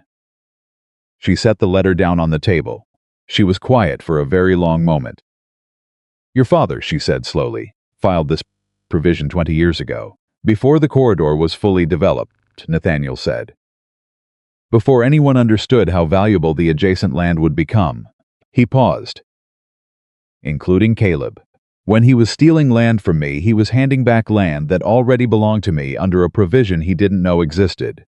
The room was very still. "He stole from you," Adeline said quietly, "and made you richer in the process." "In a manner of speaking," Nathaniel said. She looked at him. And then, for the second time since the muddy carriage had rolled through the churchyard gate, for only the second time he had ever seen it happen without something present to justify it, Adeline Monroe laughed. Not a polite laugh, not a controlled nor real one. Full and genuine and completely unguarded, the laugh of a woman who has been through something long and hard and has just been handed the most unexpected possible ending to it. He looked at her. "I'm sorry," she said, getting hold of herself. "I know this is I know it's complicated. The legal implications alone are." She looked at him. "Don't apologize," he said. And then he did something she had not expected, which was to laugh too, not as broadly as she had, but real and present, the version of him that was fully himself rather than the managed version. And she thought that she could have gone her whole life without seeing that, and it would have been an enormous loss. They stood in the study laughing at a letter from Philadelphia about a legal provision that had been hiding in a rail investment document for 20 years. And outside, Virginia went about its ordinary business completely unaware. And inside Whitaker House, something was true that had never been true before. Webb came from Richmond 3 days later and sat at the study table and read the Philadelphia letter with the expression of a man experiencing profound professional respect for someone who was no longer alive to receive it. "Your father," Webb said, setting the letter down. "Yes," Nathaniel said. Webb stopped. "I am rarely without words." "I know," Nathaniel said. "The provision is airtight," Webb said. "I've checked it against current case law twice. Right of first refusal at original assessed value. Perpetuity clause, properly filed and registered." He looked at Nathaniel. "You understand what this means for the adjacent properties?" "It means every parcel within 12 miles has to come to us first," Nathaniel said. "At the value assessed 20 years ago, before the corridor made them worth 10 times that." "It means," Adeline said from her end of the table, "that everything anyone tried to take from this family, and everything built around what they tried to take, belongs to this family in the end." Webb looked at her.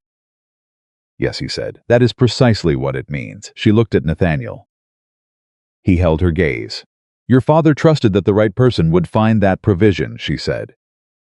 He trusted that you would come back, and that when you did, you'd have someone next to you who would see it for what it was. Nathaniel said nothing. He was right, she said simply. Webb looked between them with the quiet perception of a man who has spent weeks in the middle of their story and has developed a comprehensive understanding of what he is watching. He picked up his case. I'll begin the formal notification process for the adjacent landowners, he said. It will take some time. Some of them will contest it. He paused at the door. They will not prevail, but they will contest it. Let them, Nathaniel said. Webb nodded, looked at Adeline, Mrs. Whitaker. It has been a privilege. The pleasure was mine, she said. Give my regards to Park. Webb smiled, a real one, which she had earned. I will, and he left. The letter to the adjacent landowners went out over the following weeks. The responses came back in waves, and they were predictable in the way of people who have had something they thought was theirs reclassified as something else. Some were indignant. Some were threatening. 2 hired lawyers who wrote long letters that Webb dispatched in short replies. One, a farmer on the eastern edge of the 12-mile radius, came to Whitaker House in person, hat in hand, and asked plainly what this meant for his family. Nathaniel met him in the front yard. He told him the truth, that the right of first refusal meant that if the farmer ever chose to sell, the Whitakers had first offer at the assessed value. It did not mean he had to sell. It did not mean anything changed until he decided to move. His family's land was his family's land. The farmer stood there for a moment. That's all, the farmer said. That's all, Nathaniel said. The man shook his hand and left. Adeline, watching from the doorway, thought about a man who had arrived in a muddy carriage and let everyone make their assumptions, who had worked alongside farmhands and asked for their opinions and treated every person on this property as though their knowledge and their judgment mattered, who had become, without announcing it, the most respected man in Hargrove County. Not because of the corridor provision, not because of the hearing or the fraud case or the documented wealth, that people were still only beginning to understand the scope of. Because of how he shook a frightened farmer's hand in his own front yard and told him the truth plainly and sent him home without making him feel small. She went back inside. The dinner party happened in January. It was Nathaniel's idea, which surprised her, because he was not a man who sought social occasions.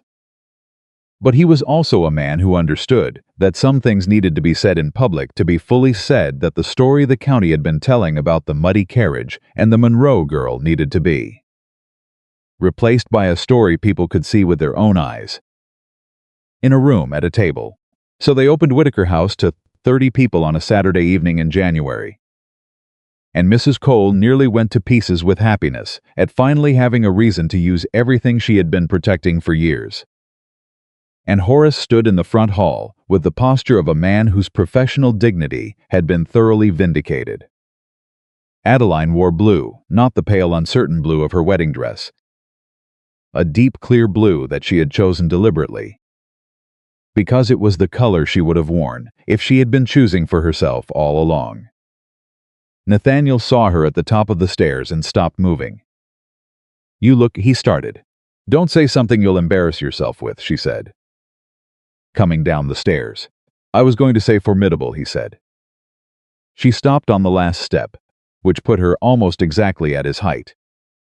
That, she said, is the correct word. He offered his arm. She took it. They went downstairs together. Rosalind Mercer was among the guests. She arrived without her father, who had, since the hearing, been managing a careful campaign of distance from his earlier associations with Caleb, and she came to Adeline within the first 10 minutes and stood close enough for the conversation to be private. You look well, Rosalind said. I am well, Adeline said. I've been thinking, Rosalind said, about what you said in my parlor, about the difference between cruel and cowardly. Adeline waited. I've been the second one for most of my life, Rosalind said. I'd like to stop. She said it simply, without drama, with the particular quietness of a genuine statement. Adeline looked at her. And stop, she said. It's a choice. You mean it every day? She paused. Some days are easier than others. Is that what you do? Rosalind asked. Every day, Adeline said. Some days I'm better at it than others. She held Rosalind's gaze. But I'm better at it than I was. And next year I'll be better than I am now. She paused. That's all it is. Rosalind was quiet for a moment. Can we be friends again? She said. Properly. Not the way we were before, that wasn't. I wasn't. She stopped. Can we start over? Actually over. Adeline looked at the woman she had known since they were 16, who had been her closest friend and her sharpest critic and her most painful disappointment, and who had, in the end, stood up in front of a magistrate and told the truth. Yes, she said, we can start over. Rosalind exhaled. Thank you, she said. Don't thank me yet, Adeline said. I'm considerably more difficult than I used to be. She picked up 2 glasses from a passing tray and handed one to Rosalind. But I reckon you can manage it. Later that evening, when the dinner had been eaten and the conversations had run their course and people were beginning to find their coats, Edmund Monroe appeared at Adeline's side. He had been quiet most of the evening. Present but quiet, standing slightly to one side, watching his daughter move through the room with the particular attention of a man taking an accounting of something. Your mother would have stood exactly where you're standing, he said. She would have had that same look. Adeline turned to him. What look? Like the room is yours, Edmund said. Like you earned every inch of it and you know it and you're not apologizing for it. He paused. She had that look at parties. I fell in love with her because of it. His voice was carefully controlled in the way of men who have not had enough practice talking about things that matter. I see it in you tonight. Adeline looked at her father. Don't make me cry at my own dinner party, she said. I'm just telling you what's true, he said. She put her hand on his arm and squeezed once. He put his hand over hers, and they stood like that for a moment. In the warm light of a house that had become what it was because of what had been fought for, and what had been forgiven, and what had been chosen when every other choice would have been easier. Then Nathaniel appeared, and Edmund stepped back with the quiet dignity of a man who understands when something belongs to someone else. Your father, Nathaniel said, watching Edmund make his way toward the door. He's trying, Adeline said. Yes, Nathaniel said. I can see that. They stood together as the last guests found their coats and said their goodbyes and carried the evening with them out into the January night. Horace closed the door. Mrs. Cole disappeared into the kitchen, making a sound that was probably relief. The house settled around them into the particular quiet of a space that has held a great many people and is now returning to itself. Nathaniel looked at Adeline. Well, she agreed. The county has now seen us in the same room, he said. Together, at our table. Yes, she said. The story changes now, he said. Whatever they've been telling about the carriage and the churchyard. She looked up at him. Let them tell it, she said. All of it, the carriage and the mud and the laughter and every bit of it. She held his gaze. Because the end of that story is us standing here. And I'm not afraid of anyone knowing how we got here. He looked at her, this woman who had been called desperate and unstable and a consolation prize. Who had walked toward him when everyone else laughed. Who had spent 3 months building a partnership out of a transaction and a project out of neglected land, and a friendship out of a rivalry, and a family out of the broken pieces of 2 separate histories. He took her face in his hands. She went very still. I need to tell you something, he said. You keep saying that, she said quietly. And it keeps being something important. This is the most important one, he said. She waited. I love you, he said. Simply. Without a single piece of armor around it. Not because of what you did in the hearing. Not because of the North property, or the letter from Philadelphia, or the way you handled Margaret Alcott. He held her gaze. Because of what you said to me on the second day. That you wanted honesty. That you wanted a partner. That whatever this was going to be, it would be real. He paused. Nobody had ever asked me for that before. Nobody had ever made me believe I could give it. Adeline looked at this man who had arrived in a muddy carriage while the world laughed. who had carried his father's legacy and his cousin's betrayal and 3 years of solitude and the weight of everything he owned, who had looked at her through a church window and asked, without words, if she was who he hoped she might be. She put her hands over his. "I love you," she said. "I have for a while. I was waiting for the right moment." "Is this the right moment?" he asked. "It's the only moment there is," she said. He kissed her. In the front hall of Whitaker House, in the quiet after 30 people had gone home, carrying a story that was finally, for the first time, the true one, Nathaniel Whitaker kissed his wife and she kissed him back, and neither of them was performing anything for anyone. Outside in the east barn, the old carriage exactly where it had always been. Mud still on the wheels, wood still dark with water and road and the particular evidence of a long journey taken deliberately. It had not been cleaned or repaired or moved to a less visible location. Nathaniel had kept it exactly as it was, because that carriage was the beginning of the truest thing in his life. Because every person who walked through Whitaker House and saw it in the barn and asked what it was doing there received the same answer. From either Nathaniel or Adeline, delivered with the absolute certainty of people who know exactly what they mean.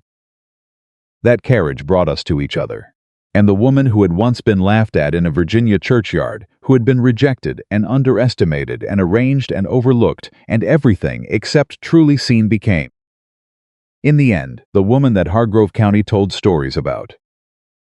Not because she married wealth, not because she won a legal battle or outmaneuvered a villain or reclaimed a fortune that was never hers to begin with, but because on a rainy morning, when everyone told her to look away, she looked forward instead, and everything that mattered came from that single, irreversible choice. That was the story, all of it.